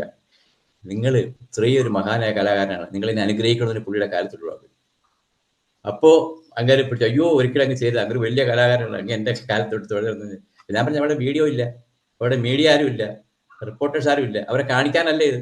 ആ ഉള്ളിൻ്റെ ഉള്ളിൽ നിന്ന് വരുന്ന ആ ഒരു വിനയം അല്ലെങ്കിൽ ആ ഒരു ഗുരുത്വം, ഒരു നന്മ കാണുമ്പോൾ അതിനെ ആദരിക്കാനുള്ള ഒരു മനസ്സ്, അത് നമുക്കാർക്കും പോലും അങ്ങനെയൊന്നുമില്ല. കാണുമ്പോൾ നമ്മൾ അങ്ങനെ ഓക്കെ എന്ന് പറയുന്നില്ലല്ലേ, നമ്മൾ ചാടിക്കറി ഇങ്ങനെ നമ്മൾ സാധാരണക്കാരൻ, ഇത് സാധാരണക്കാരനല്ല, അതിനെ പറയാൻ കാര്യം. അതൊക്കെ വളരെ വളരെ അപൂർവമായിട്ടുള്ള ഒരു ക്വാളിറ്റിയാണ്. എത്ര കുട്ടിയാലും ശരി, പ്രായമായാലും ശരി, അറിഞ്ഞിടത്ത ആളായാലും ശരി, ഒരു കഴിവ് കണ്ടാൽ അവിടെ അതിനെ പുള്ളി വണങ്ങും, അതിന് യാതൊരു തർക്കമില്ല. അല്ലാത്തവരെ പുള്ളി അംഗീകരിക്കുകയില്ല. അതുകൊണ്ട് ഈ പറഞ്ഞ ഒരു ബ്രേക്കിന് ശേഷം വന്നിട്ടുള്ളതിൽ ഏറ്റവും ഹൃദ്യമായ എല്ലാ പാട്ടുകളും ഇഷ്ടമായിരുന്നു പറഞ്ഞു. അതെനിക്ക് എനിക്ക് എനിക്ക് തോന്നുന്നത് 98-ൽ വിദ്യാസാഗറിന്റെ സംഗീതത്തില് കൈവന്ന തങ്കമല്ലേ എന്നൊരു പാട്ട് വന്നു, സിദ്ധാർത്ഥ എന്ന പടത്തില്. പക്ഷെ അത് ആരും ശ്രദ്ധിക്കപ്പെട്ടില്ല. നല്ല പാട്ടായിരുന്നു. അത് കഴിഞ്ഞ് 99 നിറത്തില് പ്രായം തമ്മിൽ മോഹം നൽകിയെന്ന പാട്ട് സൂപ്പർ ഹിറ്റായി. അതിനുശേഷം പിന്നെ എനിക്ക് തോന്നുന്നു അദ്ദേഹത്തിന് തിരിഞ്ഞു നോക്കേണ്ടി വന്നിട്ടില്ല. പാട്ടുകളിൽ ഘോഷയാത്രയായിരുന്നു. മറന്നിട്ടും എന്തിനോ, മറന്നിട്ടും എന്തിനോ, ഇത്ര നല്ല പാട്ട്. നമ്മുടെ സുരേഷ് ഗോപി അഭിനയിച്ച രണ്ടാം ഭാവം. അതുപോലെ എം ജയചന്ദ്രന്റെ ആരാരും അറിയാതെ, അവളുടെ നെറുകയിൽ, 1000 കൈവിരലാലെ, അകലെ ശ്യാമപ്രസാദിന്റെ അകലെ ചിത്രത്തിൽ. പക്ഷെ ആ സിനിമയിലെ ആ പാട്ട്, സിനിമയിലെ 5-6 പാട്ട് ഒറ്റ പാട്ട് മാത്രമേ ഉപയോഗിച്ചിട്ടുള്ളൂ. മറ്റൊരു പബ്ലിസിറ്റിക്ക് വേണ്ടി അവർ ഉപയോഗിച്ചാണ്. അത് നല്ല പാട്ടാണ്. ഗിരീഷ് പുത്തഞ്ചേരി എഴുതി, എം ജയചന്ദ്രന്. പിന്നെ അവരുടെ അതേ ടീമിൽ തന്നെയാണ് മറ്റേ കഥാവശേഷത്തിൽ വന്ന് കണ്ണു നട്ട് കാത്തിരുന്നിട്ടും, കണ്ണു നട്ട് കാത്തിരുന്നിട്ടും, അത് വിദ്യാര മാഷും വിജയേന്ദ്രൻ മാഷും കൂടെ പാടിയത്. അതിന്റെ സോളോ പാട്ട് അവൈലബിൾ ആണ്. അതുപോലെ തന്നെ കല്ലായിക്കടവത്ത്, പെരുമഴക്കാലത്തിലെ കല്ലായിക്കടവത്ത്, അല്ല എം ജയചന്ദ്രന്റെ സംഗീതത്തെ പാട്ട്. പിന്നെ ബിജിപാലിന്റെ സംഗീതത്തിലെ കാട്ടാറിന് തോരാത്തൊരു പാട്ടുണ്ട്, ആദ്യത്തെ പാട്ട്. പിന്നെ സാൾട്ട് ആൻഡ് പേപ്പറിലെ പ്രേമിക്കുമ്പോൾ നീയും ഞാനും, അതെല്ലാം സൂപ്പർ ഹിറ്റുകളാണ്. പിന്നെ പുള്ളിയെ നമ്മുടെ വിജയുടെ തന്നെ ഈസ്റ്റ് വെസ്റ്റ് വിജയൻ എഴുതിയ പാട്ട്, ജിലേബി സിനിമയിൽ ഞാനൊരു മലയാളി, അത്. പിന്നെ സന്തോഷ് ശർമ്മ എഴുതിയ സൂസു സജീവാത്മികത്തിലെ പാട്ട്, എൻ്റെ ജനലരികിൽ ഒരു ജമന്തിപ്പോയി വിരിഞ്ഞെന്നുള്ളത്. അങ്ങനെ അനവധി പാട്ടുകൾ. ശേഷം എല്ലാ പാട്ടുകളും നല്ല പാട്ടായിരിക്കുന്നു. ഒരുപാട് പാട്ടുണ്ട്. പിന്നെ 4ാമത് സംസ്ഥാന അവാർഡ് പുള്ളിക്ക്, 4ാമത്തെ സംസ്ഥാന അവാർഡ് കിട്ടിയ കൈതപ്രം വിശ്വനാഥിന്റെ നീയൊരു പുഴയായി, തിളക്കത്തിൽ നീയൊരു പുഴയായി തഴുകുമ്പോൾ ഞാൻ, ആ പാട്ട് അദ്ദേഹത്തിന്റെ ഏറ്റവും നല്ല വർക്കാണ്. കൈതപ്രം വിശ്വനാഥിന്റെ ചേട്ടൻ പാട്ട് എഴുതി, അനിയൻ സംഗീതം നൽകി കൈതപ്രം വിശ്വനാഥിന്റെ. പിന്നെ അതുപോലെ തന്നെ ഈ ചന്ദ്രോത്സവത്തില് വിദ്യാസാഗറിന്റെ ആരാരും കാണാതെ ആരോമൽ തൈമുല്ല പിന്നെയും പൂവിടുമോ, ആ ഒരു പാട്ട്, അത് നല്ല പാട്ടാണ്. അതിലെ അടുത്ത വരിയൊക്കെ നല്ലതാണ്. കന്നി നിലാവേ ഇതിലേ വരുമോ ധനുമാസം, മുടിത്തുമ്പിലേരൻ തുളസിയുമായി ഇതിലേ വരുമോ ധനുമാസം, ഒന്ന് തൊട്ടാൽ താനെ മൂളാമോ മനസ്സിനുള്ളിൽ മൗനവീണേ. അങ്ങനെ അത് നല്ല ആ സ്ഥലമൊക്കെ അങ്ങനെ കാൽപ്പനികത അങ്ങനെ നിറഞ്ഞു നിൽക്കുന്ന ഒരു പാട്ടാണ്. അത് വിദ്യാസാഗർ മാജിക്കാണ്. വിദ്യാസാഗറും ജയചന്ദ്രനും ചേരുമ്പോൾ ഉള്ള പാട്ടുകളൊക്കെ, മിക്കവാറും എല്ലാ പാട്ടുകളും, ഈ മോഹൻലാലിന് വേണ്ടി പാടി എന്ന് എപ്പോൾ സിനിമയിലെ മലർവാക കൊമ്പത്ത്, സൂപ്പർ പാട്ടാണ്. മലർവാക കൊമ്പത്ത് മണിമേഘത്തുഞ്ചത്ത് മഴവില്ലിൻ തുഞ്ചത്ത് ചാഞ്ചാട് കിളിയേ കിളിയേ, അങ്ങനെ പാട്ട്. അത് അതിനുശേഷം വന്ന പാട്ടിലൊക്കെ.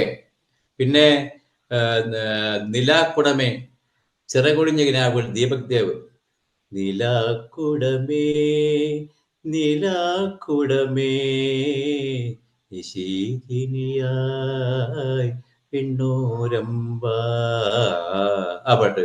അത് നമ്മളെ ഹരിനാരായണൻ, PK ഹരിനാരായണൻ എഴുതി, ദീപക് ദേവിന്റെ ഫസ്റ്റ് ഫിലിം ക്രോണിക് ബാച്ചിലെ സ്വയംവര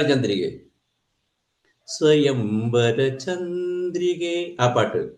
അൽഫോൺസ് ജോസഫിന്റെ ഫസ്റ്റ് ഫിലിം വെള്ളിത്തിരയിലെ നീ മണിമുകിലാടകള, അത്. പിന്നെ അൽഫോൺസിന്റെ തന്നെ ജലോത്സവത്തിൽ ഇത് ടൈറ്റിൽ സോങ് ആണെന്ന്, കേരനിരകളാടും. പിന്നീട് അതുപോലെ അൽഫോൺസ്, ദീപക് ദേവ്, ബിജിപാലിന്റെ 2ാമത്തെ ചിത്രത്തിലാണ്. ആദ്യ ചിത്രത്തിൽ കൂടി പാടിയിട്ടില്ല, 2ാമത്തെ ചിത്രത്തിലാണ് പാടിയത്. പിന്നെ രതീഷ് വേഗയുടെ മണ്ണപ്പൻ ചുട്ടു നടക്കണ കാലം, BKP പടത്തിലെ പാട്ടാണ് അത്. അതില് പിന്നെ ആനന്ദ് മധുസൂദൻ എന്ന് പറഞ്ഞ ആള് കുറെ പാട്ട് ചെയ്തെങ്കിലും സന്തോഷ് ശർമ്മ എഴുതിയിട്ട് പാപ്പച്ചനും വർക്ക് ചെയ്യും, അങ്ങനെ പടത്തിന്റെ പേര്. പൊടിമീശ മുളയ്ക്കണ കാലം ഇടനെഞ്ചില് ബാൻഡടി മേളം. അത് ഭയങ്കര, ഞാൻ ഇടയ്ക്ക് വെറുതെ യൂട്യൂബിലേക്ക് ഒരു 70 lakhs ആൾക്കാരെ പാട്ട് കേട്ടിരിക്കുന്നു. ഭയങ്കര അത്ഭുതമായിപ്പോ എനിക്ക്. നേരെ മറിച്ച് അദ്ദേഹം പാടിയ മധുരമായ 2-3 പാട്ടുകളുണ്ട്, ഒരൊറ്റ മനുഷ്യൻ കേട്ടിട്ടില്ല. അവൾ, എൻ്റെ ചില ന്യൂജൻ നാട്ടുവിശേഷങ്ങളിൽ എം ജയന്ദ്രൻ എന്നൊരു പാട്ടുണ്ട്. അവൾ എന്റെ കണ്ണായി മാറേണ്ടവൾ, എം ജയന്ദ്രൻ സംഗീതം, സന്തോഷ് ശർമ്മ വരി. ചില നേരം എന്നോടൊരു പൈതൽ പോലെ ചിണുങ്ങാൻ കിണുങ്ങാൻ അടുക്കേണ്ടവൾ അവൾ. അതുപോലെ തന്നെ പൂഴിക്കട എന്ന സിനിമയിൽ ബിജി ബാലൻ സംഗീതത്തിൽ, സന്തോഷ് ശർമ്മ എഴുതിയത്, മഴ വന്നു കാതോരം ചോദിച്ചു പണ്ടു നാം കണ്ട നാളോർമ്മ, അങ്ങനെയാണ് അവര് വലിയ ശരിക്കും ഓർമ്മ വരുന്നത്. അതാണ് പാട്ട്, നല്ല പാട്ടാണ്. ഇതൊക്കെ 1500 പേര് 2000 പേരെ കണ്ടിട്ടുള്ളൂ. ആളുകളുടെ ടേസ്റ്റ് എങ്ങനെ പോകുന്നു ഒരു ഐഡിയ ഇല്ല. മഴ വന്നു കാതോരം ചോദിച്ചു പണ്ടു ഞാൻ വന്ന നാളോർമ്മയുണ്ടോ. ഈ ഞാൻ നേരത്തെ പറഞ്ഞ വൈദേഹി, തമിഴിലെ ആള്, അവര് പാഷന്റെ രാസാത്തി പാട്ടിന്റെ ഒരു ഭയങ്കര ആരാധികയാണ്.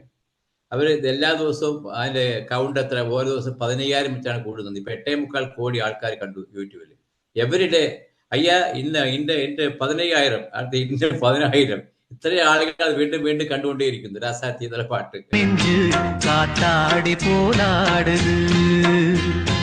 അതപ്പോ ഈ യൂട്യൂബിലൊക്കെ നോക്കുമ്പോൾ ആളുകളുടെ ട്രെൻഡ് എന്താണെന്ന് കാണാൻ പറ്റും നമുക്ക്.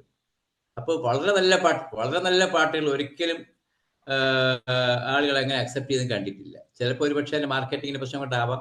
ഇത് പറയുമ്പോൾ ഗിരീഷ് പുത്തഞ്ചേരി അദ്ദേഹം പറഞ്ഞതായിട്ട് വി.കെ. സർ പറഞ്ഞ ഒരു കാര്യമുണ്ട്. കവിയുടെ കാൽപ്പാടുകൾ കുഞ്ഞിരാമൻ നായർ കവി അദ്ദേഹം സൂചിപ്പിച്ചിട്ടുണ്ട്, ഈ ജയചന്ദ്രനെ കുറിച്ച് ആ പുസ്തകത്തിൽ സൂചിപ്പിച്ചിട്ടുണ്ടെന്ന് പറയുന്നു. അത് എനിക്ക് തോന്നുന്നത് അത് ഇതിനെ കുറിച്ച് വ്യക്തമായിട്ട് എനിക്ക് അറിയില്ല. പക്ഷെ എന്നാലും കുഞ്ഞിരാമൻ നായർ അദ്ദേഹത്തിന്റെ ഒരു ഭക്തിഗാനം ഇദ്ദേഹം പാടിയിട്ടുണ്ട്. മണ്ഡലമാസ പുലരികൾ പൂക്കും പൂങ്കാവനമുണ്ട്, അർജുന മാഷികൾ നൽകിയിട്ട്. മണ്ഡലമാസ പുലരികൾ പൂക്കും പൂങ്കാവനമുണ്ടേ, മഞ്ഞണിരാവു നിലാവു വിരിക്കും പൂങ്കാവനമുണ്ട്, അങ്ങനെ പാട്ട്. അത് ആ ഭക്തിഗാനം എടുത്തു കഴിഞ്ഞാൽ അത് വേറെ ശാഖയാണ്. 81 വന്ന പുഷ്പാഞ്ജലി എസ് രമേശൻ നായർ എഴുതി, നമ്മുടെ കേശവൻ നമ്പൂതിരി, പി കെ കേശവൻ നമ്പൂതിരി ഈണം നൽകിയ ഒരു 10 പാട്ട്. വിഘ്നേശ്വര ജന്മനാളികാരം, നെയ്യാറ്റിങ്കര വാഴും കണ്ണ, അങ്ങനെ പാട്ടുകൾ. അത് തുടർന്ന് ഒരുപാട് സ്വാമിയുടെ പാട്ടുകൾ, ദക്ഷിണാമൂർത്തി സ്വാമിയുടെ പാട്ട്, അതുപോലെ തന്നെ PC അരവിന്ദൻ എഴുതിയ പാട്ടുകൾ, പിന്നെ വേറെ 3-4 സീരീസ് ആയിട്ട് കുറെ ആൾക്കാരുടെ പാട്ടുകൾ വന്നിട്ടുണ്ട്. അതൊക്കെ ഈ ഭക്തി പുള്ളി പാടുമ്പോൾ ശരിക്കും ഈ റൊമാൻറ്റിക് പ്രേമഗാനങ്ങൾ പാടുമ്പോൾ എന്നെ ഭക്തി ലയിച്ചാണ് പാടുന്നത്.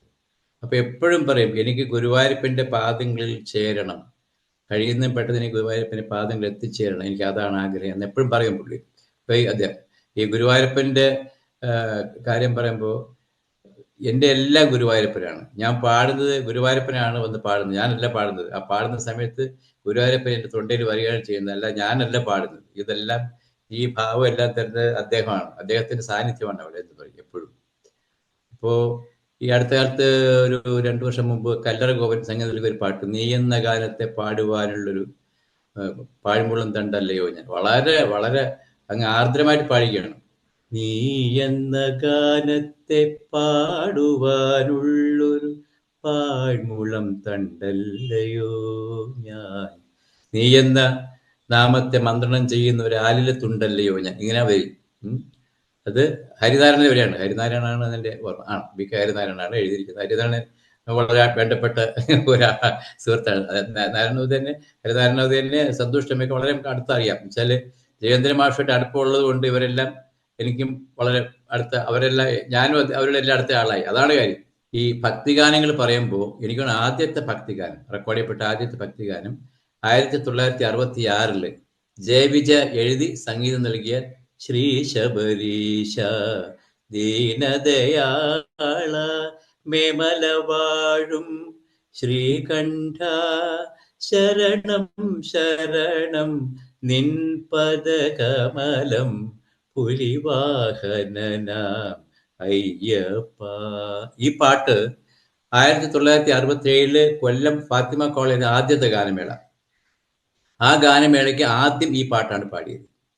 അതിനുശേഷം മിക്കവാറും എല്ലാ ഗാനമേളയിലും ആദ്യം ഈ ശ്രീ ശബരീശ പാടിയിട്ടായിരിക്കും അദ്ദേഹം തുടങ്ങുക. അപ്പോൾ അതിനൊരു ചെറിയ ചെറിയ പ്രോബ്ലം ഒക്കെ ഉണ്ടായി. കൊട്ടാരക്കര ഗണപതി ക്ഷേത്രത്തിൽ നമ്മളൊരു ഗാനമേളയ്ക്ക് പോയപ്പോൾ അദ്ദേഹം ആദ്യം ശ്രീ ശബരീശൻ പാടിയിട്ട് പിന്നെ ഗണപതി സ്തുതി പാടിയിട്ട് പിന്നെ പ്രോഗ്രാം. പക്ഷെ പ്രോഗ്രാം കഴിഞ്ഞ് ഇറങ്ങിയപ്പോൾ അവിടെ ചെന്ന ചില ആൾക്കാർ ചോദിച്ചു, നിങ്ങൾ എന്ത് പണിയാണ് കാണിച്ചത്? ഗണപതിയുടെ പാട്ട് പാടിയിട്ടുണ്ട്, അയ്യപ്പൻ്റെ പാട്ട് പാടാൻ ചോദിച്ചു. അപ്പൊ പറഞ്ഞു, അങ്ങനെയല്ല, ഞാൻ 67 ഗാനമേള തുടങ്ങിയ കാലം മുതൽ ആദ്യത്തെ പാട്ട് ഇതാണ് പാടുന്നത്, ഞാൻ ഗണപതിയെ സ്തുതിച്ചല്ലോ, നിങ്ങൾ അതിനെന്തിനാ അങ്ങനെ പരിഭവപ്പെടുന്നത് ചോദിച്ചിട്ട് നമ്മളീ പോകുന്നു. അങ്ങനെ കമന്റ് വരുന്ന വന്നു ഇങ്ങനെ പാടിയെന്ന്. അപ്പോൾ പിന്നെ അത് കഴിഞ്ഞിട്ട് ഫുൾ ഗാനമേള ഇല്ലാതായി. വരുമ്പോഴത്തേക്ക് കുറെ പേര് പാടുന്നു, അദ്ദേഹം ഒരു പാട്ട് പാടുന്നു, അങ്ങനെയായി. അങ്ങനെ വരുമ്പോഴത്തേക്ക് ശ്രീ ശബരീശ പാടാൻ സ്കോപ്പില്ല. ഒരു ഫുൾ ഗാനമേളയാണെങ്കിൽ മാത്രമേ ആദ്യത്തെ പാട്ട് ശ്രീ ശബരീശ പാടുവാനാണ്.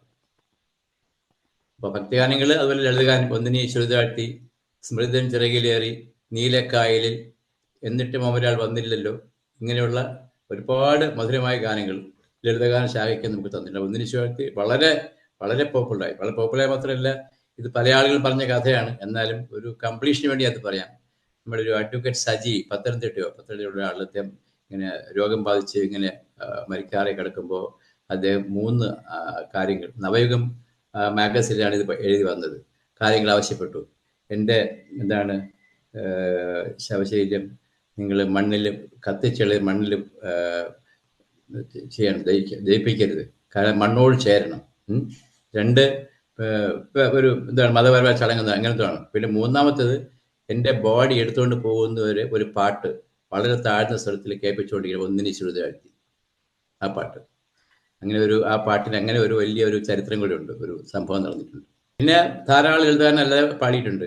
അപ്പം ഇതൊക്കെ നമുക്ക് എടുത്തു പറയാവുന്ന ലാൻഡ്മാർക്കായിട്ട് പാട്ടാണ് ഞാനിപ്പോൾ പറഞ്ഞത്, ഈ ലളിതഗാന ശാഖയിൽ. അപ്പോൾ ലളിതഗാന ശാഖ, അതുപോലെ ഭക്തിഗാനം, അതുപോലെ മലയാള സിനിമാ ഗാനങ്ങൾ, പിന്നെ തമിഴ് പോയാൽ തമിഴ് ഏകദേശം 1000-ഓളം പാട്ടുകൾ പാടിയിട്ട് എനിക്ക് തോന്നുന്നു. ഒരുപാട് പാട്ടുകൾ. 73 മണിപ്പേൽ എന്ന ചിത്രത്തിലാണ് ആദ്യമായിട്ട് പാടുന്നത്. എം എസ് വി സാറാണ് ആദ്യം പാടിക്കുന്നത്. എം എസ് വി എന്ന് പറഞ്ഞാൽ അദ്ദേഹത്തിന്റെ ജീവനാണ്, MS വിശ്വനാഥൻ. അപ്പോൾ അതിൽ തങ്കച്ചിമഴ് മൊഴിയോ എന്നൊരു പാട്ടാണ് ആദ്യം പാടിയത്. 2-മത് അലൈകൾ എന്ന് പറഞ്ഞ പാടത്തിൽ പൊന്നെന്നെ പൂവെന്നെ കണ്ണെ. പിന്നെ 77 ഇളയരാജ വന്നപ്പോഴത്തേക്ക് അദ്ദേഹം ധാരാളം അവസരങ്ങൾ കൊടുത്തു. വൈദേഹി കാത്തിരുന്നാൾ വന്നപ്പോഴത്തേക്ക് അതിൻ്റെ ക്ലൈമാക്സിലേക്ക് പോയി. ആ ക്ലൈമാക്സിൽ പോയിട്ട് ആ ഒരു സിനിമയിൽ തന്നെ 3 പാട്ടുകൾ ഒറ്റ ദിവസം കൊണ്ട് എടുത്തു. ഇത് രാസാത്തി, പിന്നെ കാത്തിരുന്ന് കാത്തിരുന്ന് കാലങ്ങൾ പോകുതടി, അങ്ങനെ പാട്ട്, പിന്നെ ഇൻട്രയ്ക്ക് ആനന്ദാനന്ദം ഒരു പാട്ട്, 3 പാട്ട്, ധാരാളം പാട്ടുകൾ. പിന്നെ തമിഴിലും തെലുങ്കിലും കന്നഡയിലും ഏറ്റവും പ്രഗത്ഭരായ എല്ലാ സംഗീത സംവിധായകരും അദ്ദേഹത്തെ കൊണ്ട് ധാരാളം പാട്ട് പാടിയിട്ടുണ്ട്. ദേവ, അതുപോലെ SP വെങ്കടേഷ്, പിന്നെ KV മഹാദേവൻ, പിന്നെ അതുപോലെ AR റഹ്മാന്റെ ആദ്യത്തെ പാട്ട് എനിക്ക് തോന്നുന്നത് മെയ് മാതത്തിലെ പാട്ടുണ്ട്, നമ്മുടെ വിനീത് അഭിനയിച്ച പടം.